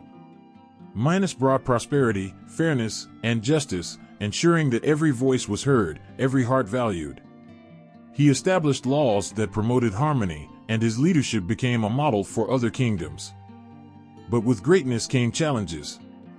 Jealousy and power struggles were ever present, and Minos faced adversaries who sought to undermine his rule. Through it all, he stood strong, guided by the love and teachings of his mother, Europa. She instilled in him the importance of resilience and kindness, and he never forgot the lessons she taught him during his childhood. Rhadamanthus, with his keen insight, often assisted his brother in matters of governance. Together, they worked to ensure the kingdom remained a place of peace. Rhadamanthus acted as Minos's advisor, often finding solutions to complex problems that arose within the kingdom. His ability to listen and empathize allowed him to connect with the people, and they came to trust his judgment. In the halls of power, he was a steady hand, providing wisdom when it was most needed. Sarpedon, fierce and loyal, was the protector of Crete. He became known for his bravery in battle, always ready to defend his homeland against any threats. Tales of his heroic deeds spread across the seas, inspiring countless others. But behind the warrior's spirit lay a compassionate heart. He often returned home after battle, finding solace in the arms of his mother, sharing stories of the struggles he faced and the lives he had touched. As the boys continued to grow, their destinies intertwined with the fate of Crete and the wider world. They became more than just sons of Jupiter and Europa. They emerged as symbols of strength, wisdom, and courage. The stories of Minos, Rhadamanthus, and Sarpedon spread across the land, tales of heroism that would echo through the ages. Europa watched as her children flourished, her heart swelling with pride. Each moment spent together, each laugh shared, and each challenge faced became a cherished memory. The love she had for them was immeasurable, a bond forged through the struggles and joys of life. In the twilight of her years, Europa often found herself reminiscing about the days of their childhood, their laughter echoing through the palace, the adventures they embarked upon, and the dreams they had dared to dream. She knew the world had changed, but the love and lessons they shared would remain a guiding light for generations to come. The legacy of her children, Minos, Rhadamanthus, and Sarpedon, would endure, woven into the very fabric of Crete and beyond. Their stories would inspire countless souls, igniting hope and courage in the hearts of those who came after them. And in this legacy, Europa found her own peace, knowing that her love had shaped the future of not just her family but the entire world. The story of Europa echoes through the corridors of time, resonating with hearts long after her tale was first whispered in the winds of ancient lands. She is not just a figure of mythology, but a symbol of beauty, love, and the complexity of desire. The moment she set foot on the shores of Crete, her life intertwined with the threads of destiny, creating ripples that would spread far beyond her own era. Artists, poets, and thinkers have turned to Europa's story, drawing inspiration from her journey and the emotions it evokes. In paintings, she is often depicted as a stunning woman, full of grace, perched upon the back of a magnificent white bull, her expression a blend of fear and wonder. This powerful imagery captures the essence of her dual existence, the gentle maiden torn between her home and the unknown future that awaited her. In literature, Europa became a symbol of longing and transformation. Writers have used her tale to express the struggles between the familiar and the unknown, the heart's desire against the backdrop of fate. The tension in her story resonates with anyone who has ever faced a choice between safety and adventure, comfort and the thrill of the new. The way her life changed from the moment she met Jupiter transformed her from a mere princess into an archetype of love's overwhelming power. As centuries passed, Europa became associated with the very essence of exploration. Her name graced the maps of the world, a constant reminder of the journey that transcended both land and sea. In later cultures, her story was retold, reshaped, and celebrated. From ancient Rome to the Renaissance, artists captured her beauty in marble and canvas, breathing life into her legend. Statues and frescoes adorned the grand halls of palaces, inspiring admiration and invoking deep emotions. Each brushstroke, each chisel mark, immortalized her story, ensuring that the heart of Europa would never be forgotten. In addition to her representation in art, Europa's legacy extended to literature, where her name became synonymous with themes of love, passion, and betrayal. Poets found in her narrative a fertile ground for exploration, capturing the nuances of human emotion. They spoke of her beauty, not just as a physical trait, but as a beacon of hope, a force that could inspire change in a world often marred by chaos. Moreover, her story influenced the perception of women in various cultures, transforming the narrative from one of victimhood to one of strength and agency. Europa's character is a reminder that love can be both enchanting and dangerous. She embodies the spirit of resilience, facing the unknown with courage and grace. As generations passed, her image evolved from a passive participant in her fate to a symbol of empowerment. In the world of astrology, Europa found her place among the stars. The moons of Jupiter carry her name, a tribute to her connection with the great god who chose her. Each time one gazes at the night sky, they are reminded of her legacy, a celestial homage to a woman who dared to embrace her destiny. The moons, named for her and her siblings, reflect the diversity of their personalities and the strength they inherited from their mother. The impact of Europa's myth extends beyond the realms of art and literature. It has influenced various cultural practices and beliefs. Festivals celebrating love and beauty often reference her story, weaving her narrative into the fabric of communal life. She has become a symbol of hope and inspiration, encouraging individuals to embrace their desires and pursue their dreams, no matter how daunting they may seem. As modern society reflects on the legacy of Europa, her story resonates with contemporary themes of identity, choice, and empowerment. In a world that continues to grapple with issues of gender, love, and freedom, her tale serves as a powerful reminder of the strength found in vulnerability. Europa's journey is not just a myth, it is a reflection of the human experience, full of complexities, challenges, and the beauty of connection. In classrooms, Europa's story is discussed and analyzed, not merely as a part of ancient mythology but as a timeless narrative that holds relevance today. Students learn about her life, drawing parallels to their own struggles and aspirations. They find solace in her tale, recognizing that every individual has the power to shape their own destiny, just as Europa did. The story of Europa continues to be retold in various forms, from novels and films to operas and plays. Each rendition adds layers to her character, highlighting different aspects of her journey. While the medium may change, the essence of her legacy remains intact, reminding us of the profound impact of love and the choices we make. As Europa's legend weaves through time, it becomes clear that her influence is not limited to ancient tales. She embodies the eternal spirit of transformation and the pursuit of love, resonating with every generation that encounters her story. In a world filled with uncertainty, Europa's journey reminds us that while we may face challenges, love can lead us to new beginnings and profound connections. The legacy of Europa shines brightly, a beacon for those who seek to understand the complexities of the heart and the beauty of the human experience. Her story is a testament to the power of love, the courage to embrace change, and the strength to overcome obstacles. As long as her tale is told, her spirit will continue to inspire, reminding us all that love knows no bounds and that our choices can shape the world in unimaginable ways.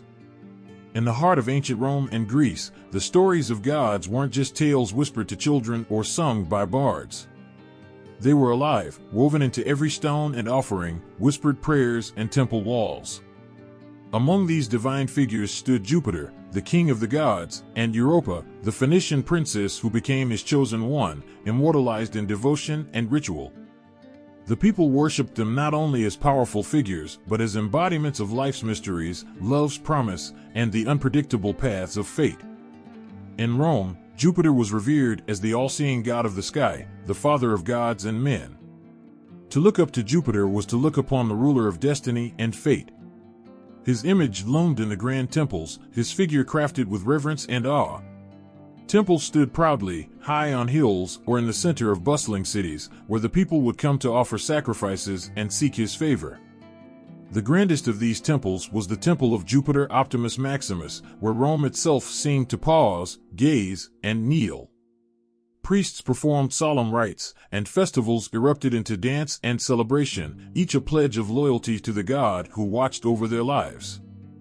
The people would make sacrifices to Jupiter, offering the finest animals and produce, believing their devotion would bring his blessings.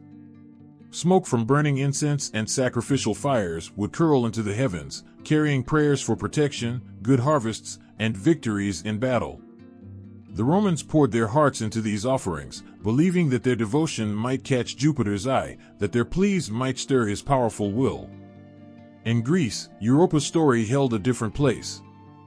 She was more than just a figure in the myths of gods and mortals. She was a vision of mystery and allure, someone who had bridged the worlds of mortals and gods. Many Greeks saw in Europa a symbol of connection between East and West, as she came from the Phoenician lands but became forever bound to Crete. Her name, whispered in reverence, adorned the land itself, making her a cherished part of Greek culture and history.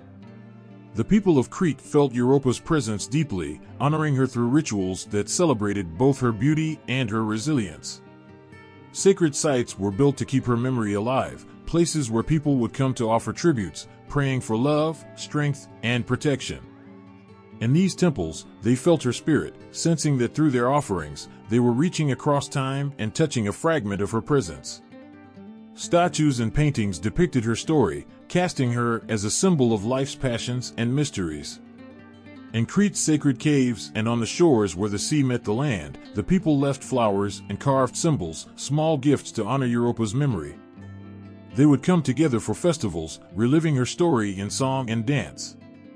Her beauty, bravery, and fateful journey became the beating heart of Crete's culture, celebrated year after year, each time as if her story were as fresh and immediate as the rising sun.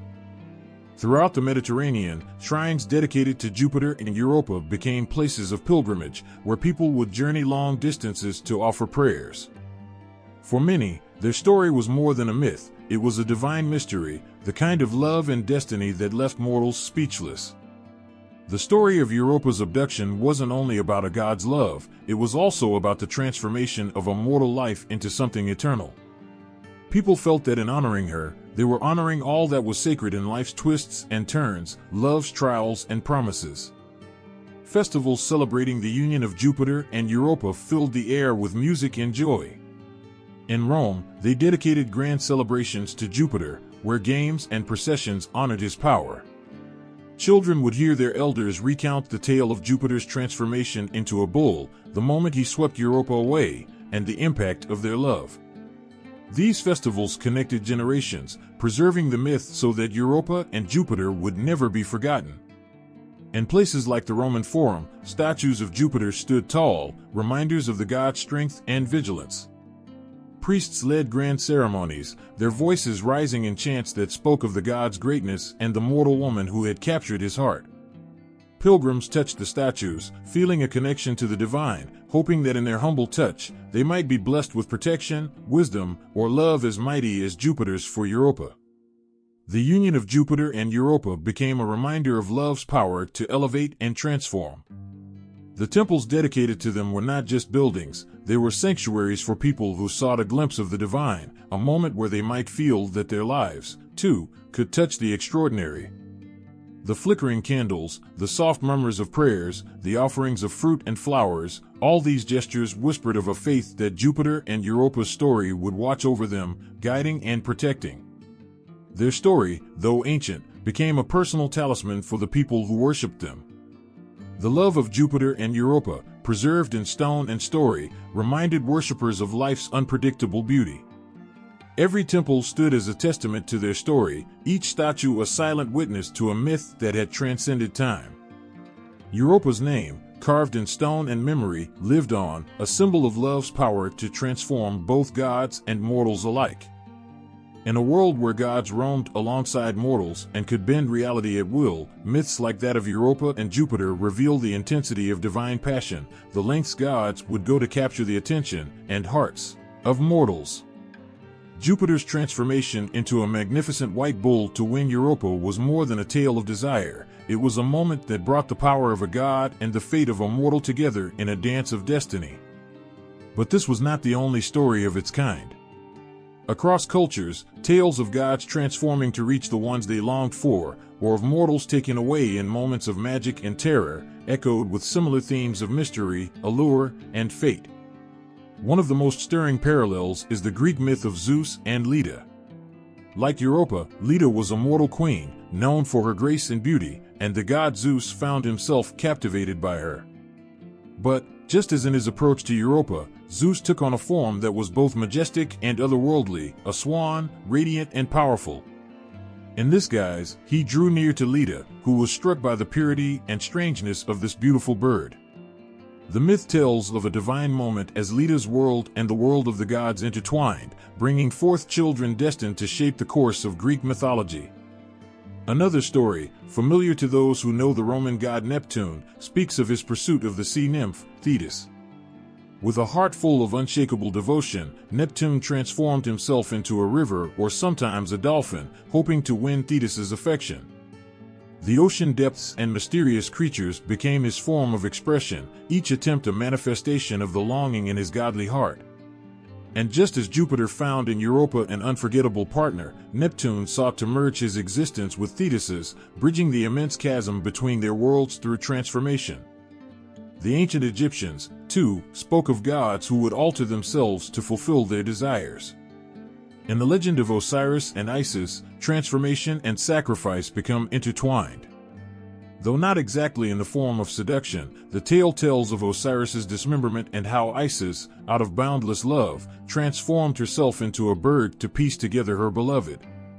Here, transformation was not for the pursuit of love, but for the preservation of it, a reflection of the same divine devotion that drove gods in every myth.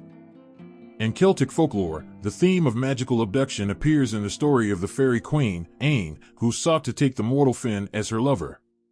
The fairies were known to enchant, abduct, and carry mortals into the otherworld, often leaving the world they knew behind forever. As in Europa's story, the chosen one is drawn to an unknown realm, surrendering to powers beyond their control. There, in the mysteries of the otherworld, they would encounter beauty and passion and, sometimes, an everlasting connection to realms beyond their understanding. The Norse myth of Odin and Rind mirrors this motif of relentless pursuit and transformation. Odin, determined to win Rind, transformed himself into a healer to be near her. His pursuit was fueled not only by passion but by a prophecy that foretold their union would produce a son destined to avenge the death of Odin's other son, Baldur. Here, transformation serves both love and fate, a connection that binds mortal and god to a future neither can resist. In each of these myths, transformation is more than a physical change. It's a bridge between realms, a symbol of the lengths gods would go to fulfill desires they could not ignore. These tales illuminate the idea that love, desire, and destiny were forces even gods had to bow to. No matter how powerful, they couldn't simply approach mortals as they were. They had to step into the mortal world, adapt, and sometimes even hide their divine essence to connect with those who enchanted them. What makes the story of Jupiter and Europa particularly poignant is the tenderness in Jupiter's transformation. While he could have displayed his power in grand, overwhelming ways, he chose the guise of a gentle, strikingly beautiful creature. The white bull, with its serene eyes and graceful strength, embodied both a sense of peace and majesty. Europa's fascination, her awe as she first touched his silken fur, spoke to the vulnerability the gods sometimes had to embrace to reach the hearts of mortals. In the end, these stories are more than just examples of gods seeking to claim what they desire. They are expressions of a longing that transcends the limits of the divine, suggesting that even beings of immense power yearn to be understood and cherished. By transforming themselves, the gods stepped down from their lofty realms, risking rejection and even suffering, all for the chance to experience love and connection as humans do. Whether in the form of a bull, a swan, a dolphin, or a bird, each god's transformation reminds us that some desires are so profound, so deeply rooted, that they compel even the most powerful to change. These myths of transformation and seduction reveal that even the gods, immortal and mighty, crave the tender touch of companionship, the thrill of love, and the beauty of connection with another soul. In the heart of the ancient Mediterranean, where the sun sparkled on azure waves and the winds carried ships across vast seas, a quiet yet profound transformation was taking place. Two cultures, separated by language but bound together by trade and shared seas, were drawing close. The Phoenicians, expert navigators and traders, had unlocked the pathways across the water.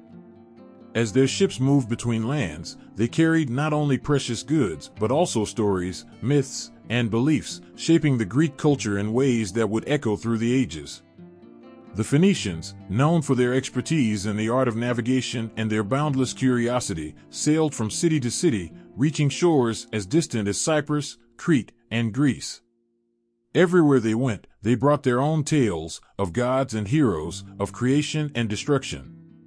The Greeks, captivated by the Phoenicians' knowledge and marvels from foreign lands, found themselves enthralled not only by their goods, but by the rich myths they shared.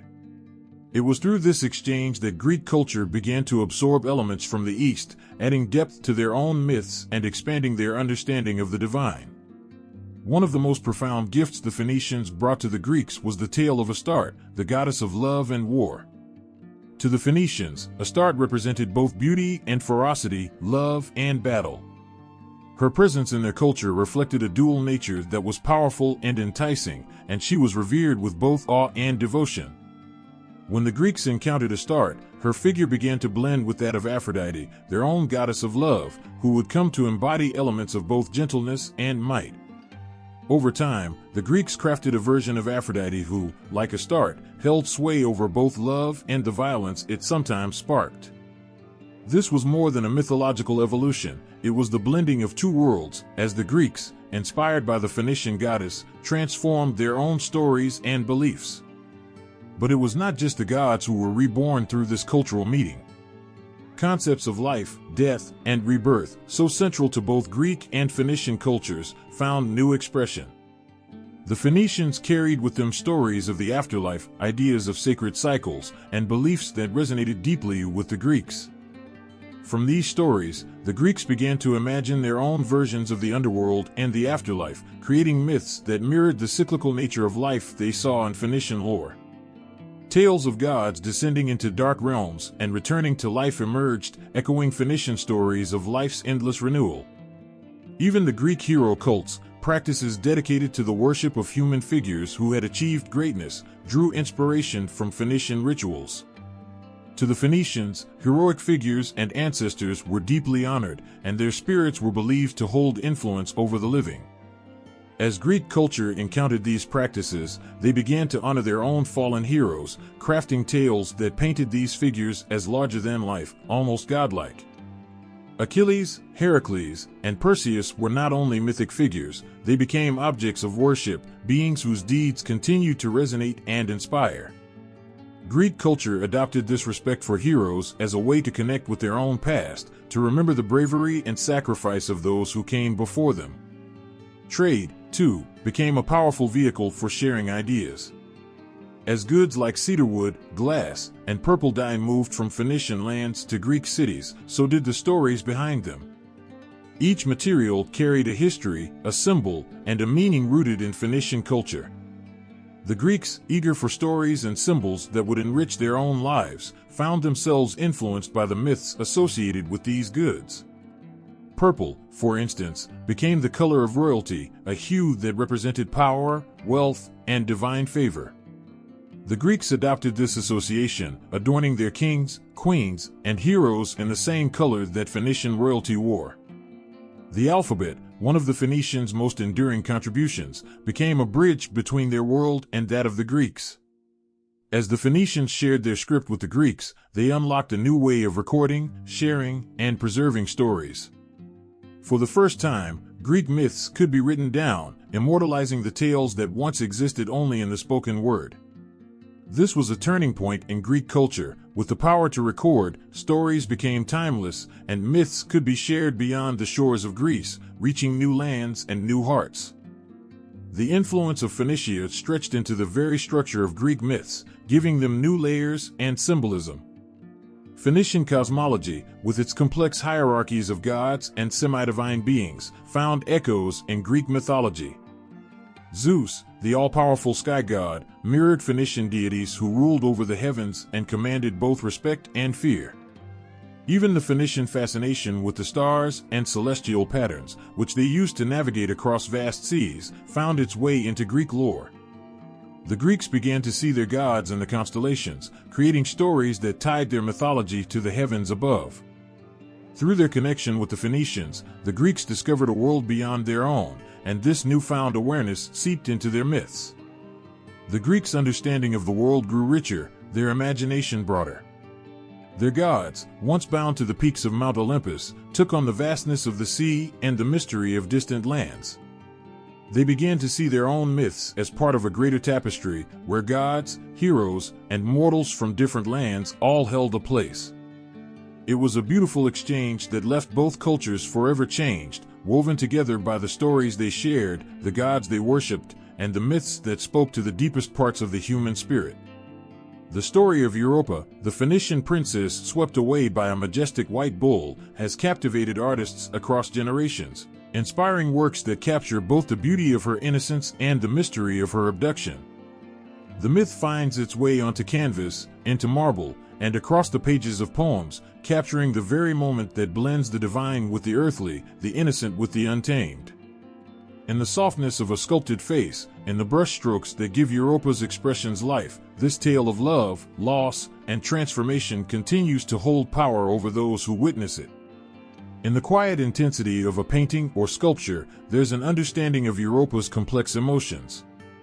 She is a girl in the bloom of youth, startled by the appearance of a creature so strange, so beautiful, a bull with eyes that seem to know her, that draw her in. The artworks breathe life into that fateful moment as her hand first touches the bull's snowy coat, a blend of awe and caution in her face. You feel her innocence, her hesitation, the sharp pull of curiosity. These emotions are captured in the brush of a painter, in the chisel of a sculptor, each attempting to convey the story's underlying question: is this an act of love or of fate? Artists often choose to highlight the bull's strength and mystery, with its sturdy frame and a coat so pure it gleams. The bull's eyes are often rendered as gentle and understanding, adding an almost surreal tenderness to this powerful creature. Each brushstroke adds a layer of enchantment to the bull's form, highlighting the force that captivates Europa. In many sculptures, the bull's strength is softened by an almost human expression, one that invites Europa with a silent promise, pulling her out of the familiar world she knows. Sculptures and paintings capture the unfolding mystery as Europa is lifted onto the bull's back. In many pieces, her body leans forward slightly, her fingers gripping the bull's strong neck. This is a moment of trust, a surrender to the unknown, yet there is a hint of fear. In her wide eyes and slightly parted lips, viewers can sense the tension of a girl on the brink of destiny. Some paintings show Europa looking back, her gaze filled with a quiet desperation, as though realizing her home and family are slipping further away with every stride the bull takes. The vulnerability on her face speaks to the profound sense of loss and the dawning realization of her separation from the life she knew. As the myth has traveled through the ages, each era has reinterpreted Europa's story. In Renaissance art, painters like Titian emphasized Europa's delicate beauty and the bull's divine grandeur. Titian's brushstrokes brought warmth to her skin, a softness that made her look almost ethereal as she rode across the waves.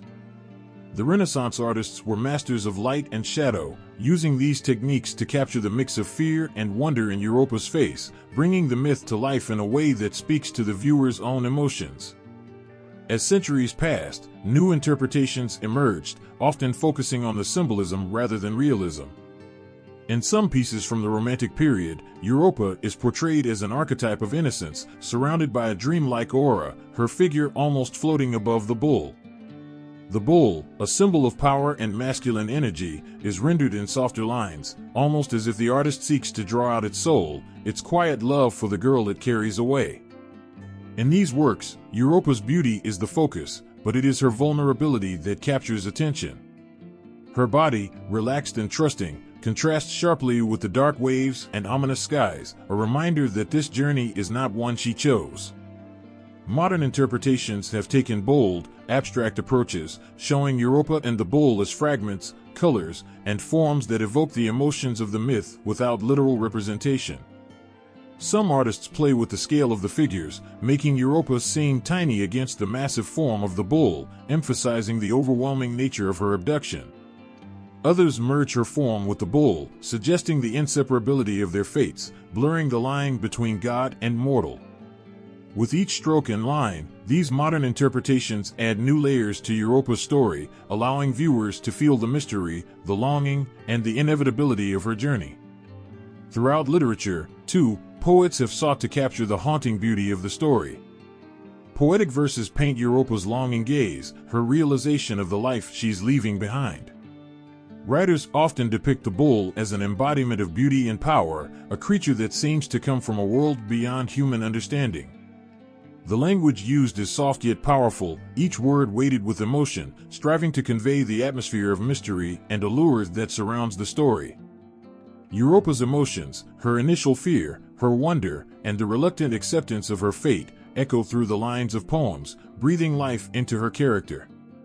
In every piece inspired by this tale, there is a subtle connection with the universal themes of love, fate, and transformation.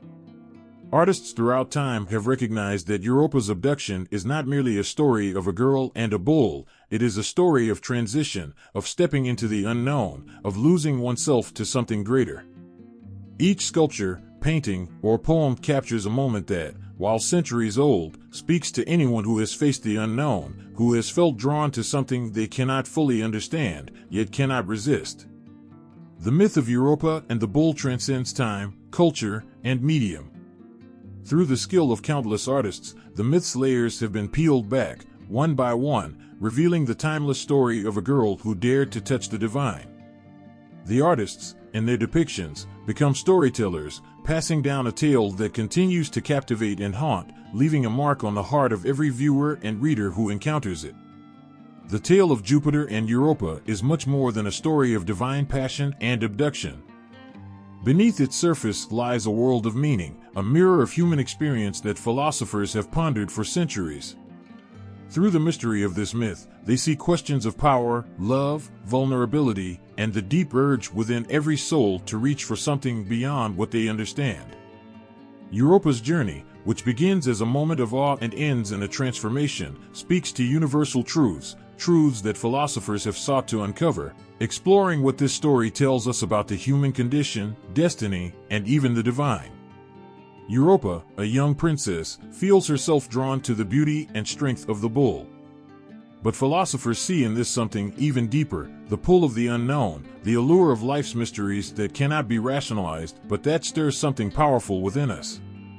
The story becomes a lesson about curiosity, the yearning to step beyond the familiar, and the courage it takes to trust in something that cannot be fully understood.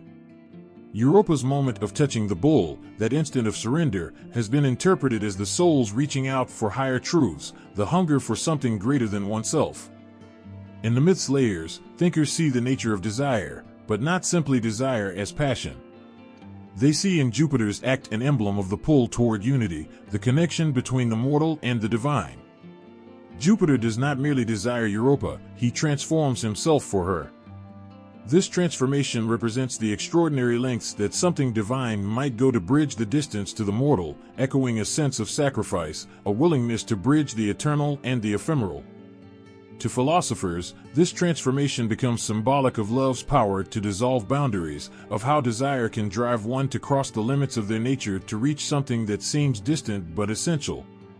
Europa's abduction, at first, seems a violation, a show of divine power over human helplessness. But for some thinkers, this act carries a metaphorical weight, the unexpected and often overwhelming call of fate. Europa does not seek out the bull, she is swept into a destiny that she could not have foreseen. In her experience, philosophers see reflections of human life, how one can be carried away by forces beyond control, drawn into paths they never imagined. In her fearful submission, in her awe, they see the heart of human existence, an acceptance of life's unpredictable nature, the surrender to forces that guide us where we must go, whether or not we understand why. Some philosophers have meditated on the way Europa's journey mirrors the experience of transformation itself. She is taken from one land and brought to another, a new world where she is forever changed. This mirrors the process of growth, where one must often leave behind familiar identities and comforts. Europa's journey represents the pain and beauty of change, of how, in leaving behind what we know, we find parts of ourselves that we could never have known otherwise. Her journey with the bull can be seen as the soul's voyage through life, constantly moving, constantly transforming, finding strength in places of vulnerability. Jupiter's transformation into the bull also holds rich symbolism. For ancient cultures, the bull represented both strength and fertility, a powerful force of life itself. But in the context of this myth, the bull also comes to represent humility, the willingness of the divine to step down, to become something earthly to reach a human heart. Philosophers have reflected on this aspect as a metaphor for guidance, how true power must sometimes humble itself, how true love is willing to bend, to transform, to meet the beloved where they are. Jupiter's act becomes a reminder of compassion, of love's humility, of the gentle way in which something infinite might seek to touch the finite without overwhelming it. For thinkers like Carl Jung, Europa's abduction was interpreted as a journey into the unconscious. Europa's encounter with the bull becomes a symbol for those encounters we have with hidden parts of ourselves, the parts we don't understand yet are drawn to. This abduction, this journey, becomes a descent into one's own depths, an invitation to meet the unknown parts of the soul, the mysterious forces within each of us that guide us, shape us, and ultimately transform us. In her story, philosophers saw a map of the human psyche, the urge to reach for unity between our conscious self and the deeper, often unfathomable aspects of who we are. In every retelling, in every interpretation, the myth of Jupiter and Europa becomes a reminder of life's mysteries, how it holds both beauty and terror, how it requires surrender and courage, how, in moments of vulnerability, we find the courage to embrace what we cannot control. Each symbol, each scene in this myth, whispers of the balance between fate and free will, between love and power, between what we are and what we might yet become. Through the ages, this story has not faded because it touches on something eternal. Europa's journey with the bull speaks to every soul that has ever longed for meaning, that has ever felt the call of something greater. It is a reminder of life's beauty, of the unknown paths that lie before each of us, and of the courage required to follow them. Europa's story has been told and retold, yet beneath the tale of a god and a young princess lies a mystery that generations of philosophers have tried to grasp. What does it mean to be taken, without warning, from everything familiar? What does it mean when a god takes the form of an earthly creature, all for the love of a mortal? These questions linger, carrying lessons about fate, love, and transformation that philosophers throughout time have pondered deeply. To some, the story of Jupiter and Europa is about desire, not just in the sense of longing but in a deeper sense of yearning to connect across boundaries. Jupiter, the most powerful god, with all the stars and skies in his command, sees a young woman on the shores of her homeland. For her, he becomes a creature of the earth, a bull, strong and gentle. For philosophers, this act is not only an expression of passion but a symbol of humility, of divinity bending toward humanity. It is a reminder that even the greatest powers may seek closeness, bridging differences to create an understanding, a union of two worlds.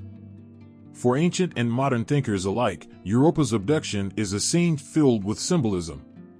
To witness her taken from her homeland, seemingly powerless against Jupiter's strength, evokes a deep sympathy.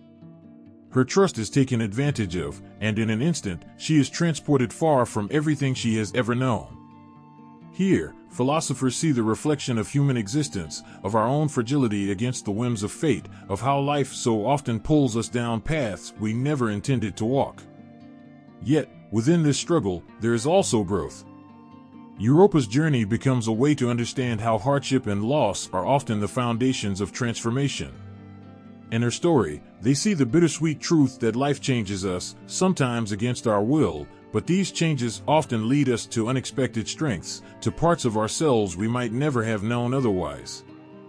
Jupiter's decision to become a bull is a mystery in itself. For centuries, the bull has symbolized power, fertility, and mystery. But in taking this form, Jupiter humbles himself, shedding his usual godly power to draw close to Europa in a form she can touch, trust, and follow. This transformation speaks of the sacrifices inherent in love and the ways in which true devotion often requires us to soften our rough edges, to become approachable. Through this simple act, Jupiter embodies the idea that love, even divine love, must sometimes bow down, that even the greatest power may need to soften to reach the beloved. Philosophers see in this a powerful symbol of unity, how different forces, however far apart they seem, can come together in love and understanding, if only for a moment. Europa's experience, too, is rich with meaning. She does not seek out Jupiter, he comes to her, and her world changes forever. This, many believe, speaks to the mysteries of destiny, how life can suddenly change, bringing with it both fear and wonder.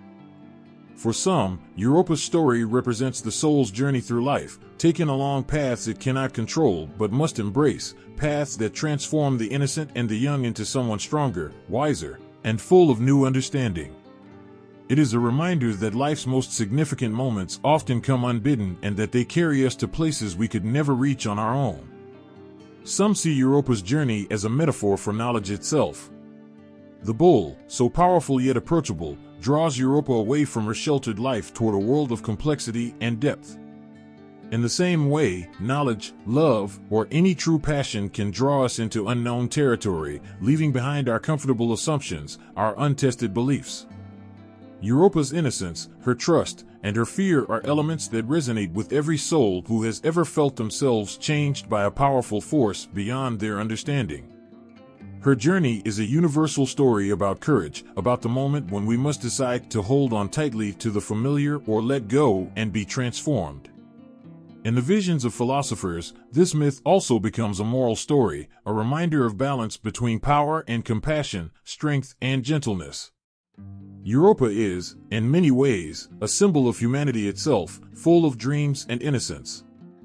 Jupiter's decision to take her is thus seen as both an act of desire and a test of restraint, a reflection on how strength must be tempered with mercy, with care for the ones who trust us. Philosophers have pondered how Jupiter, in choosing to become a bull, chose a form that embodies both might and mildness, a creature of strength yet one that Europa could follow without fear. Here, they see an ideal, a reminder of how true power carries a responsibility to protect, to guide gently. The story of Europa and Jupiter has also been seen as a representation of the balance between destiny and free will. Europa does not choose her fate, but in her resilience and adaptability, she finds a way to live within it, to find meaning in her new life on Crete. For philosophers, this becomes a reminder of human resilience, the ability to adapt, to find hope, and to build a life even in circumstances we did not choose. Europa's strength, her capacity to adjust, to find joy in her new home, reflects the soul's remarkable capacity to grow through hardship, to find beauty in the unknown.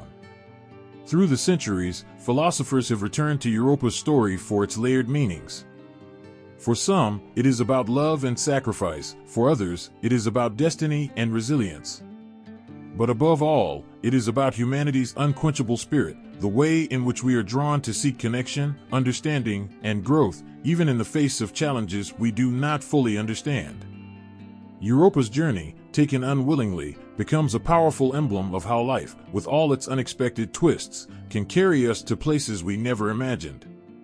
There's something timeless about Europa's story.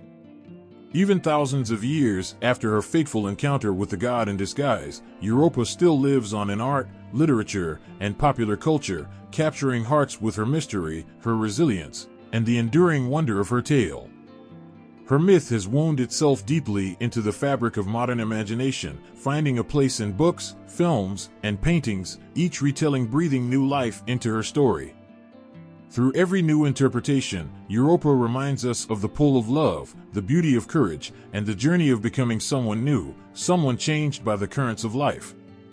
In today's art galleries and libraries, in the theaters and even on screens, Europa's journey continues to cast its spell. Artists and writers draw upon her myth, weaving images of a young woman who trusted and a mighty god who transformed. Her abduction is depicted as both gentle and haunting, and the allure of that white bull is rendered with an intensity that stirs something ancient, something that reminds us of innocence mixed with longing, of the unyielding desire to connect across worlds.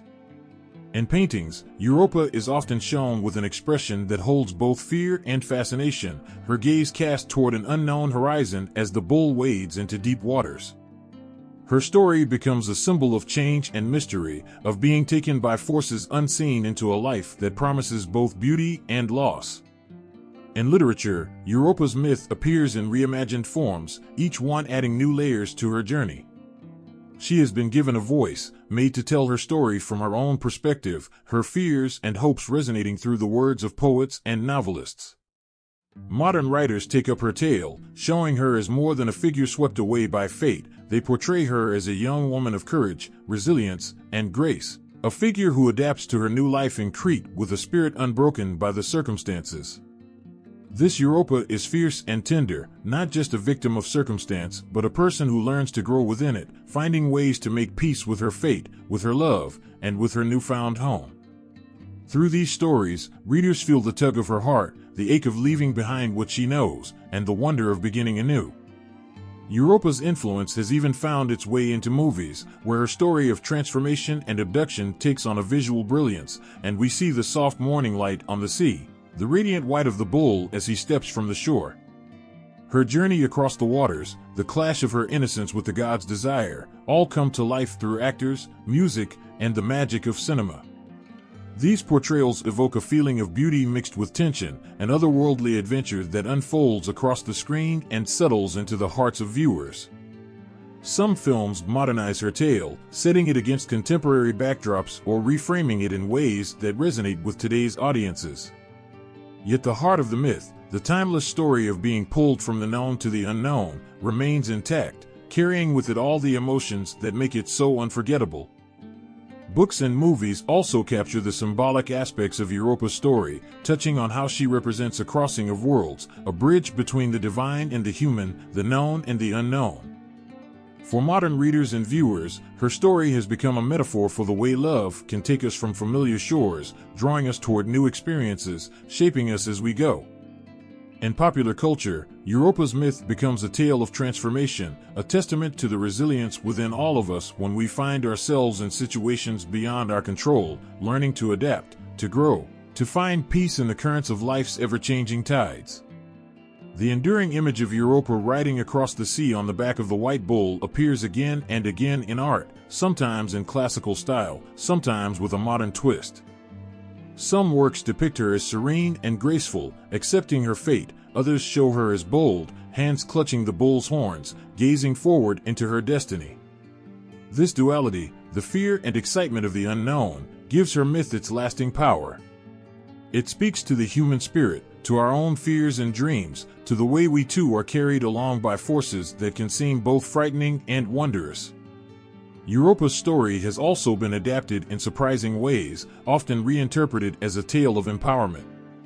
While in ancient versions she is taken by Jupiter, in modern retellings, she sometimes appears as a woman who chooses to follow, or even as a figure who defies her fate.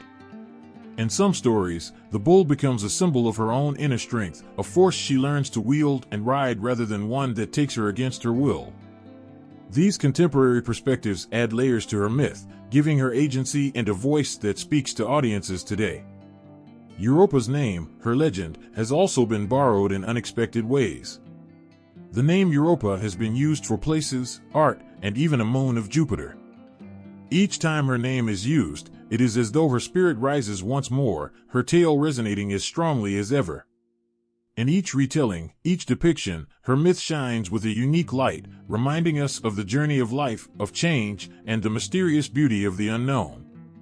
Her story has also found a place in modern philosophy and thought, where her journey across the sea becomes a metaphor for self-discovery, for the way that love, passion, and destiny lead us into new spaces within ourselves. Europa represents the part of us that is willing to leap, to follow, to grow, even when life asks us to leave behind what we have always known. She becomes a symbol of resilience, of strength found in unfamiliar places, of the courage needed to embrace transformation. Through all of these depictions, Europa's myth remains alive, finding new meaning, offering fresh inspiration. She continues to captivate and haunt, her story touching on timeless themes of love, destiny, and change. Each portrayal brings her closer to us, reminding us of our own journeys, our own crossings into unknown lands, and our own moments of courage. The myth of Europa, ancient yet ever new, resonates within us all, a story that speaks of human fragility and strength, of wonder and longing, of how even across the ages, a single tale can continue to move the heart.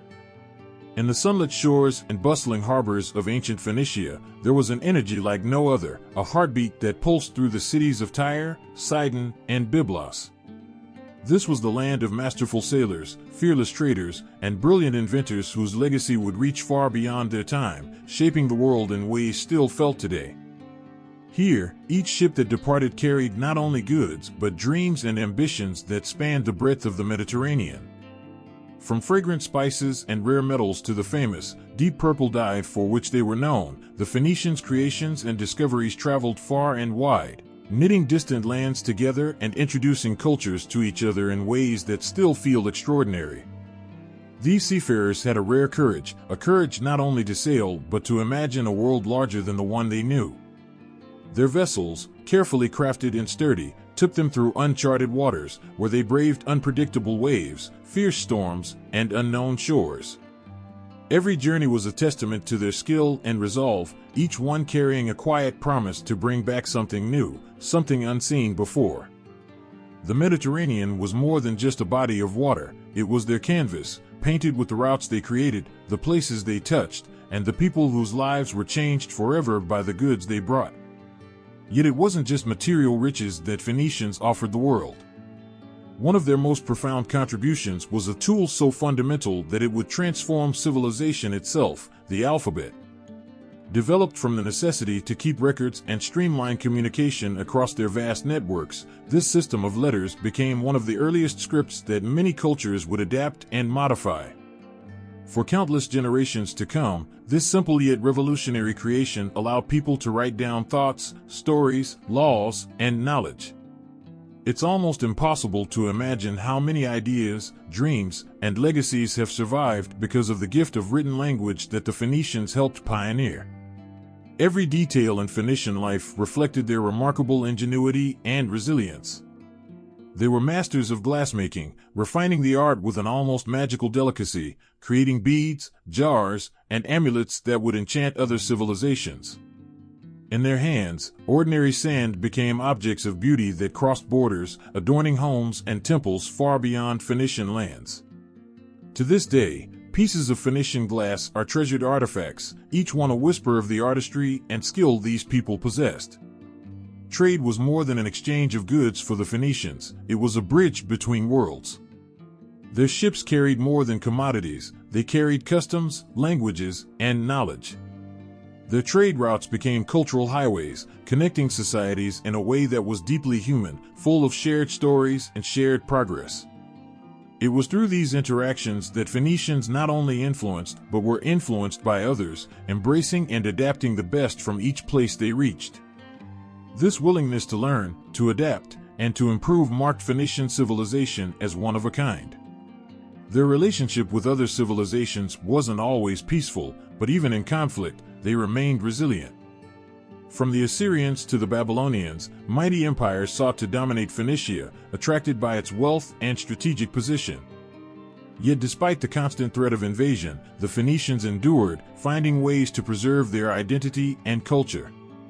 They adapted when necessary, negotiating and weaving their way through difficult times, each challenge met with a quiet, determined strength that allowed them to survive where others might have faltered. In the heart of every Phoenician city, the people worked tirelessly, inspired by a belief in their future. The great temples they built stood as symbols of their devotion, not only to their gods, but to the values that shaped their lives: perseverance, skill, and a love for discovery. And as these cities thrived, they left their imprint on those who visited, setting an example that innovation and progress were within reach of all who dared to try. Beyond their shores, Phoenician colonies sprang up in lands across the Mediterranean, each one a small mirror of the homeland, each one spreading their legacy a bit further. Carthage, the crown jewel of these colonies, grew to become a powerful city-state, taking up the mantle of Phoenician influence and carving its own path in history. Carthage would carry the values and knowledge of its Phoenician ancestors to new heights, its legacy interwoven with the successes and trials of the mother cities that had once sent out the first daring colonists. In the world of trade, Phoenicia's influence was unparalleled. Their connections brought rare materials, exotic spices, and unfamiliar ideas to lands that had never dreamed of such things. Their trade wasn't merely a transaction, it was an introduction, a first glimpse into the life and culture of another world. It was through these exchanges that they fostered an unprecedented era of interconnectedness, a vast, thriving web of relationships that bound peoples and places together. The Phoenicians were more than mere traders, they were pioneers, brave enough to look beyond their familiar horizon, to see possibility in distant lands, and to believe that their dreams could carry them there. It is hard not to feel a sense of awe when thinking of the lives they lived, of the hopes they had for each journey, and of the mark they left upon the world. The gifts they gave were not just for their time, but for all time, creating a legacy that lingers, a reminder of a people who dared to dream across the waters. There is a haunting beauty in the stories of gods and mortals, where power feels limitless yet strangely bound by longing and transformation. The gods wielded a force that could alter lives in an instant, a power so profound it created both awe and fear. But beneath that power, in the moments they reached down to touch mortal lives, something almost tender appeared. In these encounters, gods would often take on different forms, bending their own nature to step into human experiences. It was as though these powerful beings, with all the universe at their command, felt compelled to touch a world that pulsed with vulnerability and fragility, a world they could never fully belong to. The mythology of transformation is as old as the stories themselves, and at its heart lies a mysterious tension between what is powerful and what is powerless. In myths, transformation often comes with a high cost. When a god like Zeus, for instance, disguises himself as a magnificent bull to approach Europa, it's more than a trick, it's a portrayal of divine strength shaped to reach a human heart. Power here is not a simple matter of control, it's layered with desire, curiosity, and sometimes even a strange kind of restraint. The gods could take what they wanted, but by transforming themselves, they show a willingness to adapt, to enter the human realm on different terms. These transformations were a way for gods to feel the world through new senses, to understand love, longing, and sorrow in ways their celestial forms would never allow. For mortals, these transformations could be thrilling yet tragic. They were drawn into something far beyond their understanding, enchanted by beings who could bend the rules of life itself. Europa, seeing the beautiful bull, felt drawn to a creature that was both familiar and wondrously unknown. Her innocence, her inability to perceive the full truth behind the transformation, highlights the imbalance of power that underlies these myths. Mortals were at the mercy of beings who could disguise, deceive, and enchant, left to navigate emotions they barely understood in the presence of gods who held their fates in hand. The gods' transformations often created illusions that blurred reality, leaving humans caught between wonder and vulnerability, unable to grasp the deeper forces at work. Yet transformation in mythology wasn't only a tool for the gods to reach mortals, it was also a pathway for mortals to connect with something larger than themselves. In being transformed, mortals sometimes gained insight or strength they didn't possess before. Myths often show them becoming trees, animals, or stars, symbols that allowed them to escape painful realities or become part of something eternal. Daphne, transformed into a laurel tree to escape Apollo's pursuit, lost her human form but gained a sacred place in the hearts of the gods. Her transformation speaks of the quiet power found in vulnerability, of a soul that refuses to be overtaken even when the odds are overwhelmingly against it. In these stories, transformation becomes an act of resilience, a way for the powerless to reclaim some form of agency, even if that means letting go of their human identity. This theme of transformation also whispers to us about the nature of change itself. The gods could shift shape, embodying any form they desired, yet for mortals, transformation was often permanent. It speaks to the fragility of human lives, where choices cannot always be undone, and paths taken can lead to unexpected, unchangeable destinations. The myths remind us that transformation is an inevitable part of life, that change shapes us in ways both beautiful and heartbreaking. Mortals had no power to control the whims of the gods, but in their transformations, they found a form of immortality, a place in stories that would be told and retold across generations. The gods' transformations were often acts of seduction or deception, but beneath the surface, they were more than mere displays of control. They reflected an aspect of the divine that was incomplete, a longing to be near something that only mortals seemed to possess. Power in mythology was not always about dominance, but about the strange pull between worlds, the desire of gods to feel life in ways that their own forms restricted. In becoming something else, they tasted humanity, felt its beauty, its sorrow, and its fleeting nature. This interplay of power and vulnerability, of gods lowering themselves and mortals rising to meet them, fills these stories with a strange, bittersweet beauty. Myths of transformation give us a glimpse into the cost of power and the depth of human resilience. They show how mortals, though often powerless, found ways to endure and even shape their destinies within the narrow limits they were given. Transformation in these stories becomes a way to transcend those limits, to connect with forces beyond ordinary life. For the gods, it was a chance to step out of their boundless forms and touch the world of the finite. And for mortals, it was a way to rise, to find something eternal within their fleeting lives, even if it meant changing into something they could never have foreseen. These ancient stories remind us that power, no matter how divine, is never absolute. It is tempered by desire, by a need to connect and understand. The gods, with all their might, sought something in humanity that they could not find in themselves. And mortals, facing forces beyond their control, found in their transformations a path to resilience, a way to endure in the face of overwhelming power. In these myths, power and transformation are intertwined, creating a world where gods and humans meet, where each touch changes them both in ways that echo through time. In the myth of Europa, there's a bittersweet strength woven into the fabric of her story, a young woman caught in a powerful pull she neither asked for nor understood. When she was taken from her homeland, it wasn't merely a journey across the sea. It was a journey where her identity was tested, challenged, and reshaped by forces far beyond her control. In the tale, she begins as a princess with a life of her own, yet she quickly becomes a symbol, her story refracted through the ages. And at the heart of it all lies a question: how much of her fate did Europa choose? Europa's story isn't just about her abduction, it's a portrait of what it meant to be a woman caught between autonomy and submission in a world where choices often belonged to those with greater power. In the myth, she is swept up in Zeus's desire, a god who decides that he will take on a form she might trust, a graceful, white bull, a creature of beauty and gentleness.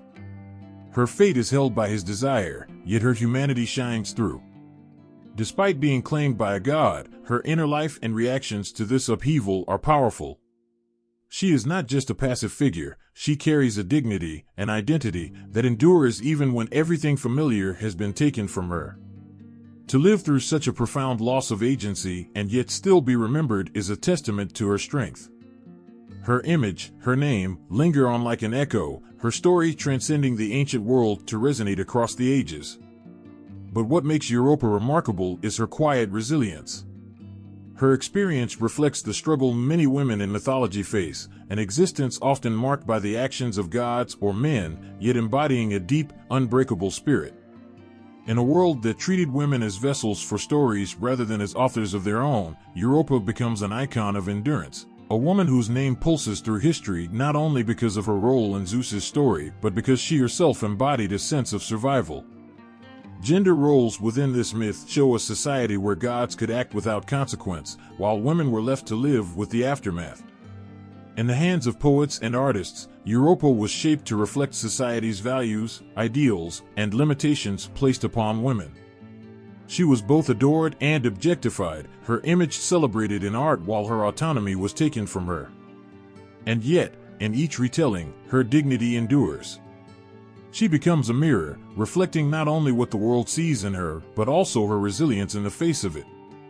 Though silent, Europa's presence carries a power all its own, a reminder that there is strength even in stories where agency appears lost. Europa's agency may seem to fade in the myth, but it's still there, just beneath the surface, and the choices she makes to live, to adapt, to become part of the land she was taken to. Once in Crete, she is honored, revered as a figure of new beginnings. Though her initial journey was forced, her life on Crete is marked by a quiet determination. In adapting to her new world, she shapes her own existence. Her choice to find meaning, even in a foreign place, is an act of profound inner strength. While Zeus's power is loud and forceful, Europa's is gentle yet steady, the kind of strength that survives and even flourishes despite all that has been lost. The myth touches upon complex themes of identity and the roles women were expected to embody, both in ancient times and in how we view such stories today. Europa's story holds within it the weight of a timeless struggle, the yearning for self in a world that often defines women through the desires or actions of others. And yet, across generations, Europa becomes not just a character in a story but a symbol of the resilience and grace that endure in the face of overwhelming power. The agency she finds is quiet but enduring, living on in her descendants, in the lands that would come to bear her name. Her identity transforms from that of a young girl lost to a foreign land to a figure of resilience, her legacy interwoven with the places and people who remember her. Her story becomes a source of strength, showing that even in myths where voices are stilled, the spirit of endurance, of self, can survive and grow. Europa's myth reminds us of the strength hidden in unexpected places. It speaks to the resilience that women in mythology, and indeed, throughout history, have carried in the face of power beyond their own. It's a quiet strength, sometimes invisible to those who hold the reins, but alive and enduring all the same. Her story is a reminder that agency can exist even in silence, that identity can flourish even when defined by others, and that there is a power within every soul that no god, no force, can ever fully take away. In the echoes of ancient tales, there's a warmth that feels timeless, as if each story still holds pieces of real lives, real struggles, real beliefs that shaped the world long ago. Myths aren't just fantasies woven for amusement, they are threads of history, carrying whispers from a past that has vanished yet somehow lives on in the details. Every myth tells us not only about gods, creatures, and heroes, but also about the people who told these stories, the communities who leaned on them for comfort, explanation, and understanding of the forces around them. When we listen to these myths, we hear the sounds of their time, the roar of the marketplace, the hymns at temples, the rustling of leaves during a sacred ritual, and the voices of the storytellers themselves, passing down these tales around fires and gathering places. Myths are woven with memories, each story a way for ancient people to connect with their world, to explain what they saw and could not see. The myths of each culture held their fears, their hopes, and their attempts to grasp the mysteries of life and death, fortune and loss, the earth and the heavens. And in these myths, we glimpse moments of history, reflections of what mattered to them. Take the myth of Europa, for example, a tale of transformation, love, and abduction that speaks of far more than gods and mortals. Her story hints at the early exchange of ideas and interactions between cultures, showing how deeply the Mediterranean peoples were connected long before maps and history books would mark these links. To ancient listeners, Europa's journey across the sea wasn't only about a god taking the form of a bull, but also symbolized the journeys and exchanges happening around them, the lives touched and changed by new places and people. Myths like Europa's hold a mirror to the movements of people and goods, the mixing of languages and beliefs. These tales served as something like a collective memory. They held lessons and fragments of real events, places, and cultural practices, all wrapped in the symbolic language of gods, heroes, and fantastic journeys. In many ways, they helped people make sense of the cycles of life and history, expressing ideas about everything from the sacredness of nature to the moral duties within society. Myth preserved identity. For each community, it was a testament to their beliefs and customs, an inheritance of stories they could pass down that would help them understand who they were. And it's not only that these myths captured moments in history, but that they recorded the soul of the culture that cherished them. Every twist of a story, every change in how a character was portrayed, showed a shift in values, a response to something happening in that society. As Greece and Rome evolved, as rulers rose and fell, as beliefs shifted, so did the myths, bending like branches but always connected to their roots. The gods' roles could shift with the tide of public sentiment, wars, and peace, with Athena becoming more powerful as cities valued wisdom or Mars rising with the honor of the soldier. In the blending of myth and memory, we find records of ancient cultural identities. These tales show us not only how people in the ancient world saw the divine, but how they saw themselves. The Greeks, for instance, told stories of heroes who faced impossible tasks not because they always won, but because they embodied bravery, wit, resilience, qualities the Greeks admired in themselves. Myths were not only sources of awe, but also sources of pride. They recorded the spirit of a culture in a way that no stone tablet or manuscript could, speaking to the heart rather than just the mind. So myths are, in their way, records, histories that endure not through facts alone, but through the emotional truths they carry. When wars and battles were forgotten, when cities crumbled, the myths lived on, holding the spirit of those who first told them. Through the myth of Demeter and Persephone, we hear of a world profoundly tied to the cycles of planting and harvest, each season's arrival touching lives directly. Through the myth of Icarus, we understand ancient fears and reverence for the skies, for hubris, and for the thin line between greatness and folly. In the myths of creation and floods, we find common ground with cultures from the far corners of the world, as humanity across the ages searched for its place within the vastness. As each myth traveled across lands, it evolved and adapted, merging with local tales and giving rise to new versions that reflected the new places it reached. Phoenician traders shared tales of their gods and brought new stories from distant lands back home. Greek travelers heard of foreign deities and interwove them with their own. These mythic exchanges recorded not only cultural encounters, but also the acceptance and adaptation that would ultimately shape the cultural landscapes of ancient Europe, Asia, and beyond. Today, when we look back at these myths, they offer us more than tales of adventure or romance. They offer glimpses into a world that breathed differently, where people saw gods in the rivers and the stars, where the land was alive with meaning. These stories held the world together, giving it shape and reason, offering guidance and moral insight. In them, we see our ancestors wrestling with questions that remain with us still. How do we make sense of the unknown? What is our duty to one another? Where do we find meaning in life's struggles and triumphs? Myths remind us that history is not just a collection of dates and events, but a living, breathing presence, a lineage of ideas and dreams passed down through stories. They show us that the past wasn't as far removed as we might think, that humanity's core desires and questions endure, woven into the tales we tell and retell. And through these ancient myths, we can feel, in some small way, the hearts of those who came before us, their wonder at the night sky, their reverence for the earth, and their search for answers to life's eternal mysteries. There's something haunting in the way ancient myths speak of fate, a force so powerful that even the gods couldn't escape it. In these stories, fate is more than destiny. It's a path set long before the first step, a line drawn so finely that no strength, no cunning, no prayer could break it. And yet, within that unyielding path, there's the glimmer of free will, choices that characters make, knowing the consequences or fighting against them, hoping somehow to change what seems unchangeable.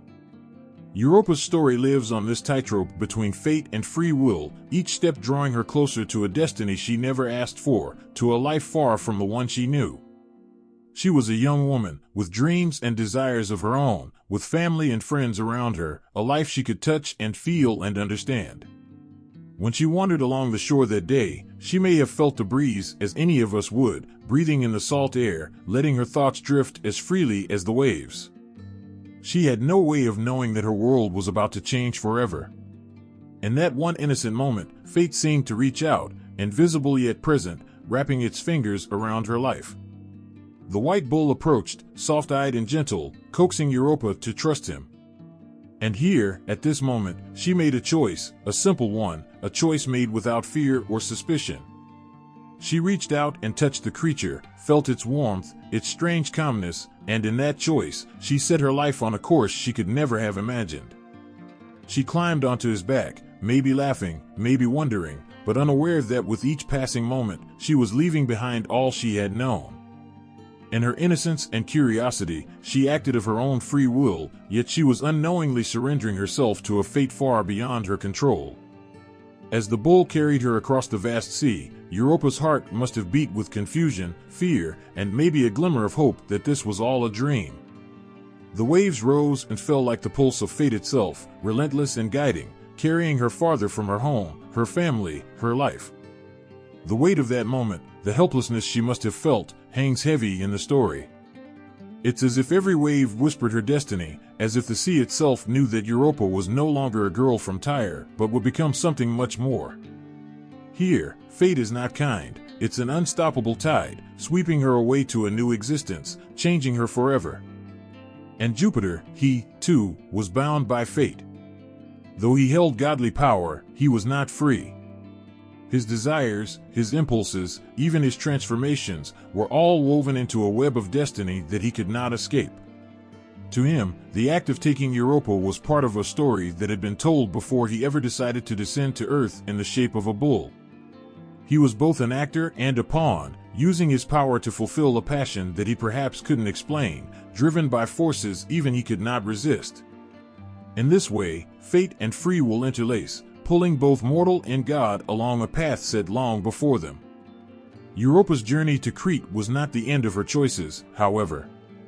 Fate may have pulled her from her homeland, but it couldn't entirely shape the woman she would become. On Crete, she adapted, endured, and found ways to live, to mother her children, to shape her own small corner of the world. She may have been taken by Jupiter, but she became a queen in her own right. Here, free will emerges, not in changing the course she was on, but in the courage and resilience she found within herself to shape her fate into something she could bear. Her choices, small as they may have seemed in the grand scheme, became her defiance, her quiet rebellion against a destiny that tried to strip her of agency. In myths, fate is often seen as final, a declaration from the heavens, a line that cannot be crossed. But Europa's story hints that fate and free will may not be opposites. They coexist, shaping and reshaping each other in the heart of every decision, every act of courage or surrender. Fate carried Europa to Crete, but her free will, her human spirit, gave her the strength to live and to leave her mark on a foreign land. Fate may have chosen her path, but her heart chose how she would walk it. The story of Europa and Jupiter is a reminder that even when fate looms large, people still have the power to choose how they respond, how they rise or fall. Even in surrendering to forces beyond our control, there's a freedom, a grace, and deciding what to make of that journey. It's this interplay, this dance between what is chosen for us and what we choose for ourselves, that gives myth its lasting beauty and power. Europa's legacy, her strength, her resilience, these are her choices, her free will, shining through the shadow of fate.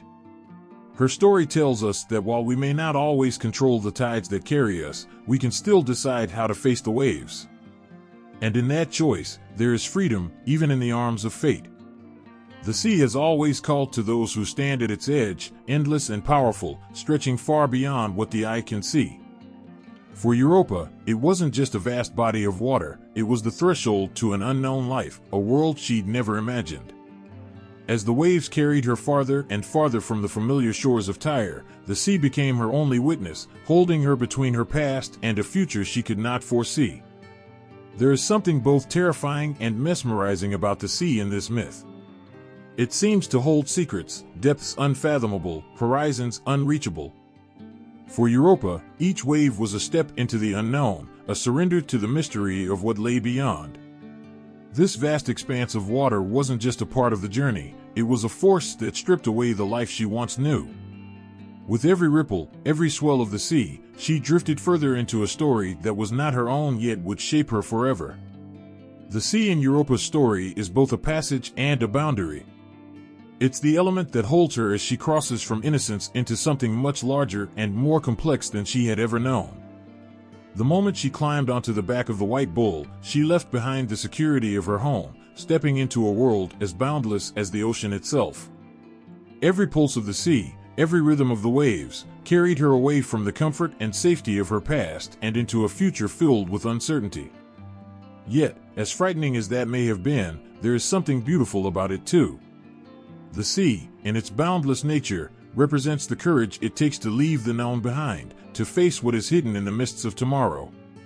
In mythology, the sea often symbolizes life's mysteries, the things we cannot grasp but must navigate all the same. For Europa, it was an ocean filled with questions. Where was she being taken? What awaited her on the other side? The sea held no answers, only the promise of change. It was the ultimate unknown, and as she crossed it, she became part of its story, a wanderer in its depths, her fate as fluid and unpredictable as the waves. And then there is the adventure, the thrill wrapped in the heart of this mystery. The sea calls to the brave, to those who are willing to face what they cannot predict. In Europa's story, her crossing of the sea is a step into bravery she may not even have known she possessed. Though she may not have chosen this path, the sea brought her closer to a resilience, a strength she didn't know she had. Every wave seemed to challenge her to hold on, to endure, to face whatever waited on the distant shore. There is a spark of courage in that, the kind of courage that comes not from knowing what lies ahead but from moving forward regardless. As the sea carried her away, it also symbolized her own transformation. It swept her from the simplicity of her life into the layers of destiny, shaping her into someone who would carry the weight of legend. It's as if the sea whispered to her that sometimes, to find oneself, one must be carried far beyond the safety of the shore, into places where identity can be broken and remade. This journey was not just across physical waters, but through the depths of self-discovery, each wave erasing part of the girl she was and building the woman she would become. In her crossing, Europa's journey echoes that of so many others drawn to the unknown, to the edges of the map. The sea speaks to the restless parts of human nature, the parts that wonder what lies beyond the horizon, that feel a pull toward what is distant and uncharted. This longing, this call of the sea, is both a risk and a promise. It holds the thrill of discovery and the terror of losing everything familiar. But for those who answer, it brings a rare kind of wisdom, the knowledge that life itself is an adventure worth the cost. The sea in Europa's story is like a second character, a silent guide carrying her from who she was to who she would be. It's both a gentle cradle and a fierce force, holding her close even as it pushes her forward. In each wave, there's a story of courage, a reminder that to face the unknown is to be fully alive. For Europa, the sea was not just part of the path, it was her passage into legend, a journey from which she could never return unchanged. Europa's story with Jupiter is one that echoes across the ages, a tale of longing, love, and transformation that refuses to fade. The myth doesn't just speak of gods and mortals, of power and beauty, it pulses with the timeless emotions of desire, wonder, and the mysterious bonds that tie hearts together. And the gentle touch of the bull's snowy white fur, and the vastness of the sea, and the quiet terror and awe of an unknown fate, Europa's legacy was born, weaving together love and power in ways that only myth can. Jupiter's love was more than just desire, it was fierce, commanding, and transformative. He, the god of gods, looked down from the heavens and saw in Europa something that moved him beyond words, beyond the limits of his immortal heart. Taking on the form of a bull was not merely a disguise, it was an act of surrender and connection. In that moment, Jupiter didn't remain distant, he became something familiar, gentle, even vulnerable. He entered her world not as a figure of authority but as a creature of beauty and strength, inviting her to trust, to step closer, until their worlds intertwined. And Europa, in her innocence, couldn't have known the path that awaited her. As she placed her trust in the beautiful creature that Jupiter had become, her life transformed. She was drawn not only across the sea but into a legacy that would make her name immortal. There was something captivating about her spirit, a quiet courage, a resilience that allowed her to leave behind everything she knew. Europa's life became a myth not because of her status or her beauty, but because of her unspoken strength, her ability to accept the unknown, to be molded by forces greater than herself yet emerge undiminished. Love in this myth is more than a romance, it's a force that shapes destinies, that merges realms of mortals and gods. Europa became a queen, her lineage weaving into the heart of ancient civilizations. The sons she bore, Minos, Rhadamanthus, and Sarpedon, carried forward the impact of that fateful union, their lives testament to the power that love can wield. Through them, the land of Crete flourished, kingdoms rose, and laws were set, shaped by the wisdom and courage that were part of her legacy. And yet, the myth is also about the power of choice, of action and transformation.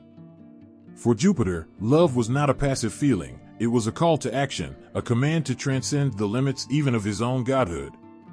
He embraced the form of a mortal creature, crossing the boundary between heaven and earth, between divinity and the tangible world.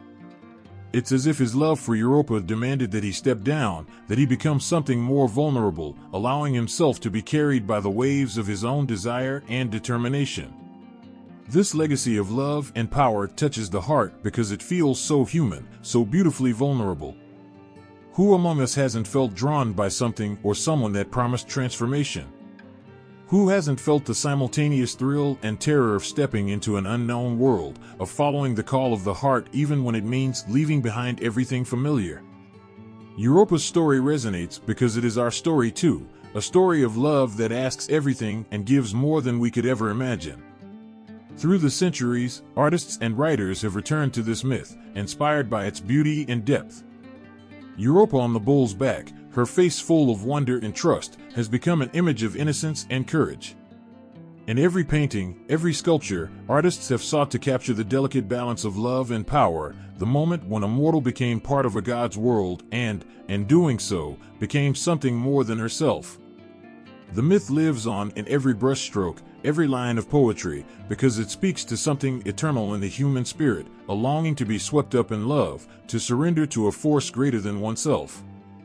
The legacy of Jupiter and Europa remains powerful because it speaks to the interconnectedness of all things, the way love can bridge the divide between gods and mortals, the way a single choice can shape entire civilizations, the way power is not always found in force but in the quiet courage of trust and transformation. Through Europa, we see that love and power are not opposites but two sides of the same coin. Her legacy is a reminder that sometimes, it is in the surrender to love that we find the greatest strength, that in embracing the unknown, we become truly unforgettable. Europa's story isn't just an ancient myth lost to history, it has lived on, touching hearts across cultures and centuries, as if her spirit continues to whisper through time. The tale of Jupiter and Europa has a quiet power, one that has resonated with people from distant lands and eras, as if it holds something universal about the mysteries of love, courage, and destiny. This myth, bound up with a goddess's trust and a god's relentless desire, has threaded itself into the fabric of history, finding new meanings and forms as it traveled through cultures, stirring something timeless within us. In ancient Greece, the story of Europa wasn't just a tale of gods and mortals, it was woven into the way people understood their place in the cosmos. Europa, taken from her homeland and carried across the sea, became a symbol of transformation and unity. She symbolized the bridging of worlds, Phoenicia to Crete, mortal to divine, and so her myth spoke of the hope that perhaps we, too, can bridge distances in our lives. It whispered of love that defies boundaries, that stretches beyond the world we know, and this theme resonated deeply with the Greeks, who saw the gods as intimately woven into the patterns of human existence. Over the centuries, as Rome rose and fell, the story transformed yet again. Romans found something powerful in the way Jupiter, the king of their gods, took on a gentle form to win the heart of a mortal woman. To them, Europa became a symbol of destiny, of how life's course can change in an instant. She became part of their vision of power mingled with vulnerability, a tale they could relate to as they built an empire that bridged continents. In art and literature, her image was seen as noble, her beauty and grace celebrated in countless forms, each seeking to capture the mystery of her spirit and the grand sweep of her fate. And yet, even as empires crumbled and new ones arose, Europa's myth continued to be told.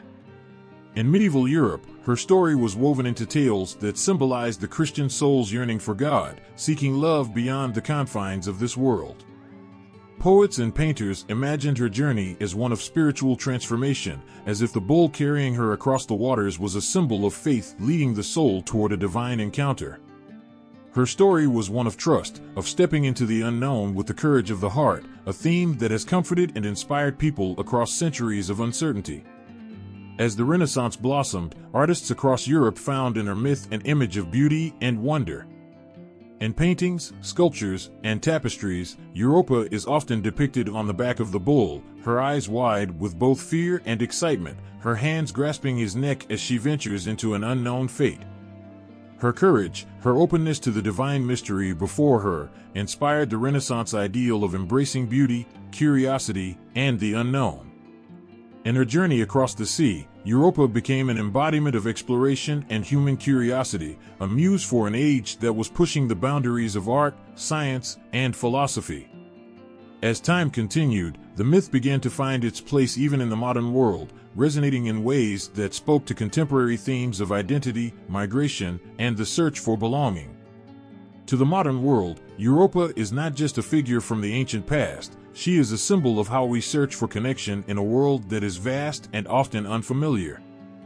Her story has been reimagined in literature, art, and film, her image gracing works that explore the journey of self-discovery, of love found in unexpected places, of resilience in the face of transformation. Even today, as Europe seeks unity among diverse nations and peoples, Europa's name lives on in a powerful way. She represents an ideal of connection, of many lands and cultures coming together while preserving their unique identities. Her journey across the sea is echoed in the journeys of people from all over the world, who cross oceans and borders in search of new lives, drawn by love, hope, or necessity. Europa's myth reminds us of the courage it takes to step into the unknown, to trust that love and resilience can carry us to new beginnings. In the art and literature of today, Europa is often depicted as a figure both vulnerable and strong, a woman swept up in forces greater than herself yet bearing them with a grace that is profoundly moving. Her story reminds us of the timeless themes of love, power, and change. She is a symbol of hope, of the beauty found in surrendering to life's mysteries, of finding strength even when swept into unfamiliar waters. Her myth calls to something deep within us, reminding us that every journey begins with a moment of trust, with the courage to embrace the unknown. The myth of Europa lives on because it speaks to something eternal, the longing to be part of something greater, the courage to face our fears, and the trust that even in the most unexpected turns of life, there can be beauty, transformation, and unity. Her legacy is not just the story of a woman carried across the sea, it is the story of humanity reaching beyond itself, seeking love and belonging across the vastness of existence, finding beauty in the journey itself. Europa's name did not vanish with the ending of her story, it became something enduring, reaching across lands and through ages, shaping the way we see our world. The myth left its mark not only on hearts and minds but on maps, too, giving the name Europe to an entire continent. Her journey, immortalized in geography, became a silent companion for those seeking meaning in the places they call home, in the lands where empires rose and fell, and in the waters that connect these places.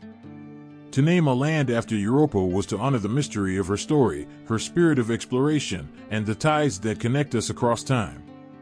It is extraordinary to think that a tale from the ancient Mediterranean came to define one of the most vibrant parts of the world. The continent of Europe, named in honor of Europa, stands as a testament to her legacy, a reminder that mythology is more than story, it is memory, history, and even aspiration. Europa's journey across the sea symbolized a crossing into the unknown, and the continent that took her name came to embody that very spirit. In each country and culture, the echoes of her myth continue, as if her name quietly encourages the people of Europe to hold on to that spirit of discovery and resilience that defined her. Places bearing Europa's name are found across this continent, almost as if these lands carry a piece of her story, forever bound by her courage and destiny. From the southern shores of Greece to the furthest reaches of the Iberian Peninsula, the name of Europe became a symbol of unity in diversity, a collection of places, languages, and histories bound together by a shared story. It is a continent where countless cultures live side by side, each bringing something unique to the whole, just as Europa, a Phoenician princess, became part of the ancient Greek world. Her myth seems to remind us that greatness comes not from sameness but from embracing differences, that crossing into unknown lands brings strength and connection. Some places took her name directly, as if to pay homage to the spirit of their ancient ancestor. The region of Europe, in mythology and geography, became a marker of her legacy, and her story is hidden within the contours of every coast and mountain, every city that still feels the weight of history upon its streets. In this sense, every land, every hill and valley named after Europa holds a quiet strength, a promise of resilience, a memory of her courage. Her name spread not just within Greece or Rome but reached far, traveling along the lines of trade and conquest. Even today, the name Europa has graced the vast and icy moon orbiting Jupiter, as if the universe itself wanted to honor her journey, her bravery, her leap into the unknown. To imagine a moon called Europa is to remember that her story has escaped the bounds of Earth, reaching out to other worlds as if to say that even in the emptiness of space, her courage endures. On maps of the ancient world, cartographers and explorers carried her name forward, marking lands in her honor, as if to anchor her memory to these spaces. Every map that marked the boundaries of Europe paid silent tribute to her legacy, a reminder that our world is not just shaped by rivers and mountains, but by the stories that make those lands feel alive. Each land named after Europa represents a continuation of her story, a reminder that her journey across the sea was just the beginning. In cities and towns, in regions and islands, Europa's name appears like a secret blessing, an invisible thread that connects these places with an ancient past, as if whispering that the places we call home carry pieces of myths and memories older than we can imagine. When someone walks through a city bearing her name, they walk in the presence of her spirit, as if her courage and story have seeped into the earth itself. These places become more than mere locations, they become part of a tapestry woven from the dreams, journeys, and names of those who came before. As Europe grew, so too did the power of Europa's story. Her name on the map became a symbol of the continent's complexity, its layers of culture, and its history of transformation. Her tale reminds us that names are not merely labels, they are vessels of meaning, echoes of lives lived long ago, shaping the way we see the lands we inherit. By giving her name to the continent, ancient societies honored the enduring power of myths to shape our understanding of the world. Throughout history, the lands named after Europa became places of cultural exchange, where art, philosophy, and science flourished.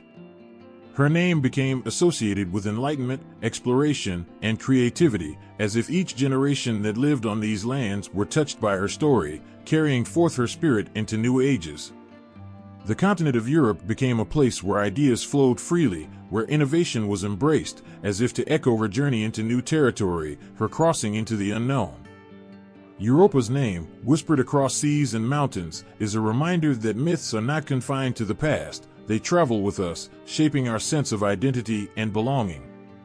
To live in a place named after her is to carry her memory forward, to honor the courage she showed, and to recognize that we are all part of a larger story, connected across time and space. Her name lives on in geography, but even more so in the hearts of those who find inspiration in her journey, those who look at a map and see not just lines and borders, but a story of love, courage, and legacy. In this way, Europa is more than a name on a map. She is a presence that lives within the lands that carry her name, a reminder of the beauty of venturing beyond the familiar, of trusting in the unknown, of finding oneself in a foreign place and making it home. Her story is embedded in the mountains, rivers, and cities of Europe, a quiet voice reminding us that every journey shapes the world in ways we may never fully see. Through the lands named in her honor, Europa lives on, guiding us across borders and through time. Her legacy is boundless as the sea that first carried her away. There is something timeless in the way myths touch our hearts. They reach past words, past explanations, and settle into a place deep within us where emotions, memories, and ancient dreams live. Myths like that of Europa and Jupiter remind us that we are all a part of something larger than ourselves, something stretching back through generations, linking us to people we've never met but with whom we share these stories.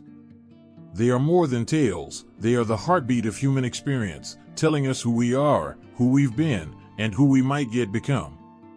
The power of myth lies in its ability to speak to the deepest parts of our souls. These stories contain truths that logic alone cannot reach. They hold the weight of universal feelings, love, loss, courage, fear, that define us as humans. Through myths, we can see ourselves in the gods and heroes, and their struggles and triumphs, their heartbreaks and glories. And by listening to these stories, we find pieces of ourselves, sometimes hidden or forgotten, resonating back to us like an echo from the past. Each myth becomes a mirror, reflecting our own joys, fears, and longings. Myths endure because they speak a language that each generation understands. They are our way of making sense of the mysteries of life, birth, death, love, ambition, betrayal, sacrifice. When we hear these stories, we realize we are not alone in our experiences. People across time and place have shared these same feelings, faced these same challenges. In Europa's story, for instance, there is wonder and fear in the unknown, the strange blend of fate and choice that defines every life. Through her myth, we feel the weight of love's complexities, the thrill and the cost of stepping into an uncertain future. In every culture and every age, myths have shown us that human experience is bound together by shared themes and lessons, making us realize that we are part of a vast, interconnected web of humanity. They remind us of life's fragility, its beauty, its pain. And in these stories, we find reassurance, we find guidance. Myths teach us that even the gods are not immune to heartache, that even heroes face their fears, and that every journey is filled with risk and reward. They remind us that our struggles are part of something far larger than our individual lives. When we listen to myths, it's as though we are being led in on a sacred conversation, one that has been happening since time began. These tales were whispered around fires, passed down through generations, kept alive in song and art. Through them, we are given a glimpse of the hopes and fears of those who came before us. We learn that humanity's questions have always been the same. Why are we here? What does it mean to be alive? What lies beyond what we can see? Myths don't give easy answers. Instead, they teach us to look inward, to sit with the mysteries, to find meaning in the journey itself. Stories like Europa's remind us of life's unpredictability, how moments of wonder and terror can happen in the blink of an eye, altering the course of a lifetime. Her story is one of love and loss, of surrender and strength. And in these contrasts, we see the fullness of what it means to be alive. Myths show us the world not as it is, but as it feels. They give life a texture, filling it with colors and emotions that pure facts cannot capture. They create landscapes where gods walk among mortals, where mountains and oceans are shaped by emotions, where the spirit of the world pulses with life. In many ways, myths are the most human way of telling the truth. They may not give us facts or logic, but they speak to the heart, to that part of us that knows truth when it feels it. Myths honor our emotions, our need for connection, our yearning for something greater. They teach us that it's okay to feel lost, to wrestle with doubt and desire, to seek understanding even when answers are hard to come by. They tell us that life's meaning is found in the questions we ask, and the courage to seek, and the willingness to embrace both joy and sorrow. Europa's myth is one of countless stories that have given people strength, guidance, and comfort through the ages. When we retell these stories, we keep alive the wisdom and lessons of those who have gone before us. They teach us how to be brave, how to love deeply, how to face our fears. And in sharing these stories, we pass on the flame, lighting a path for those who come after us. Myths help us remember that we are not the first to face uncertainty or to search for meaning. They give us a sense of belonging, grounding us in a lineage of souls who have all looked to the heavens with questions, who have all dreamed of understanding the world's mysteries. Perhaps the greatest gift of myth is its ability to connect us to each other. When we read or hear a myth, we become part of a shared experience, something timeless and sacred. Myths break down the barriers of culture, time, and place, reminding us that at our core, we are all the same. We all seek love, we all fear loss, we all wish for a sense of purpose. Myths remind us that no one is truly alone, we are all bound by the stories that define us. The myth of Europa and Jupiter, like so many others, reminds us that life is a dance of fate and free will, of passion and restraint, of love and sacrifice. It is a story of the human condition, told through gods and mortals, symbols and dreams. And in this way, myths keep our hearts open to wonder, to possibility, to the boundless mysteries that surround us. They remind us to cherish each moment, to honor our connections, to recognize that our stories, too, have meaning. When we allow myths to touch us, we carry forward the wisdom they hold. We find ourselves looking at the world with new eyes, seeing the magic in the ordinary, the sacred in the mundane. Myths remind us that life is woven from stories, each one as precious as the next, each one contributing to the vast, intricate tapestry of human existence. They remind us to live fully, to love fiercely, and to walk with a sense of wonder, knowing that we, too, are part of something ancient, something beautiful, something that will live on even when we are gone. In the end, myths give us hope. They reassure us that life's questions do not need answers, that some mysteries are meant to be felt rather than solved. They teach us that we are part of a story so much larger than ourselves, and that within each of us lies the courage to seek, to feel, to connect, to live fully. In honoring these stories, we honor ourselves, and we keep alive the ancient, sacred fire that has always been at the heart of what it means to be human. There is something eternal in the way myths breathe through time, transforming and evolving but never vanishing. They move with us, taking on new shapes and colors, just as they've done for centuries, yet somehow remain as vital and powerful as they were to those who first told them. In today's world of rapid change, where cultures blend and stories shift, myths live on, guiding us, grounding us, and helping us understand who we are. As people connect globally, myths have found fresh soil to root in, far beyond the lands where they were born. They flow into modern storytelling, weaving their way into books, films, games, and even virtual worlds. Through these stories, we catch glimpses of ancient figures in new light, heroes and gods moving within skyscrapers, enchanted forests, and futuristic landscapes. And in this constant rebirth, myths reveal their purpose, to shape, to question, to remind us of the essence of humanity, no matter the time or place. In myths, we find the powerful truths we need today, no less than those ancient storytellers once did. As we face environmental challenges, questions of morality, and the search for purpose, the age-old themes of transformation, courage, love, and loss remain our guiding lights. Myths offer more than answers, they help us understand the questions. They are beacons that remind us of our connection to the earth, to each other, to our shared longing for meaning, purpose, and connection. And as we look ahead, these stories offer a kind of hope, a way to remind ourselves of what is truly important in a world that can feel unsteady. What gives myths their lasting strength is their ability to adapt, to change as we do. Today, more people are looking at myths with fresh eyes, finding new layers of meaning that reflect the issues and values of our own time. Mythological figures once bound to a specific culture now inspire across borders, their messages reaching hearts around the world. Characters like Europa, with her story of fate and transformation, and countless others serve as reminders that love and fear, joy and sorrow, are universal experiences that belong to all of humanity. These stories reveal that no matter where we are or how much the world changes, our hearts resonate with the same songs, the same mysteries. Myths in the modern age are not confined to pages or ancient amphitheaters. They live in the digital realms and the immersive worlds where people gather to experience stories together. Here, myths find new life as they blend with technology, creating stories where readers and viewers become participants. The tales grow, change, even splinter, yet their spirit remains alive. When a young person sees themselves in the bravery of an ancient hero or in the quiet wisdom of a goddess, something timeless awakens within them, a connection to the endless thread of human experience. Myths remind us of who we are, even as the world around us constantly shifts. In today's world, these stories also help us reflect on identity, on what it means to belong.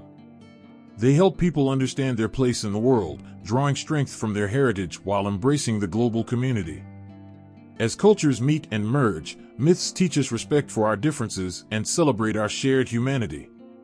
Whether it's through the retelling of old stories or the creation of new myths inspired by the past, people find common ground, a sense of belonging to something that spans time and place. And so, myths will live on, not just because they are old or because they are beautiful, but because they are needed. They are a wellspring of human truths that remind us to dream, to question, to feel deeply. They teach us to carry forward the wisdom of the past while moving toward an unknown future, trusting in the shared language of story. We hold them close, these ancient tales, as they hold us, reminding us that we are part of a story that began long before we were born and will continue long after we are gone. In their timeless embrace, we are never alone.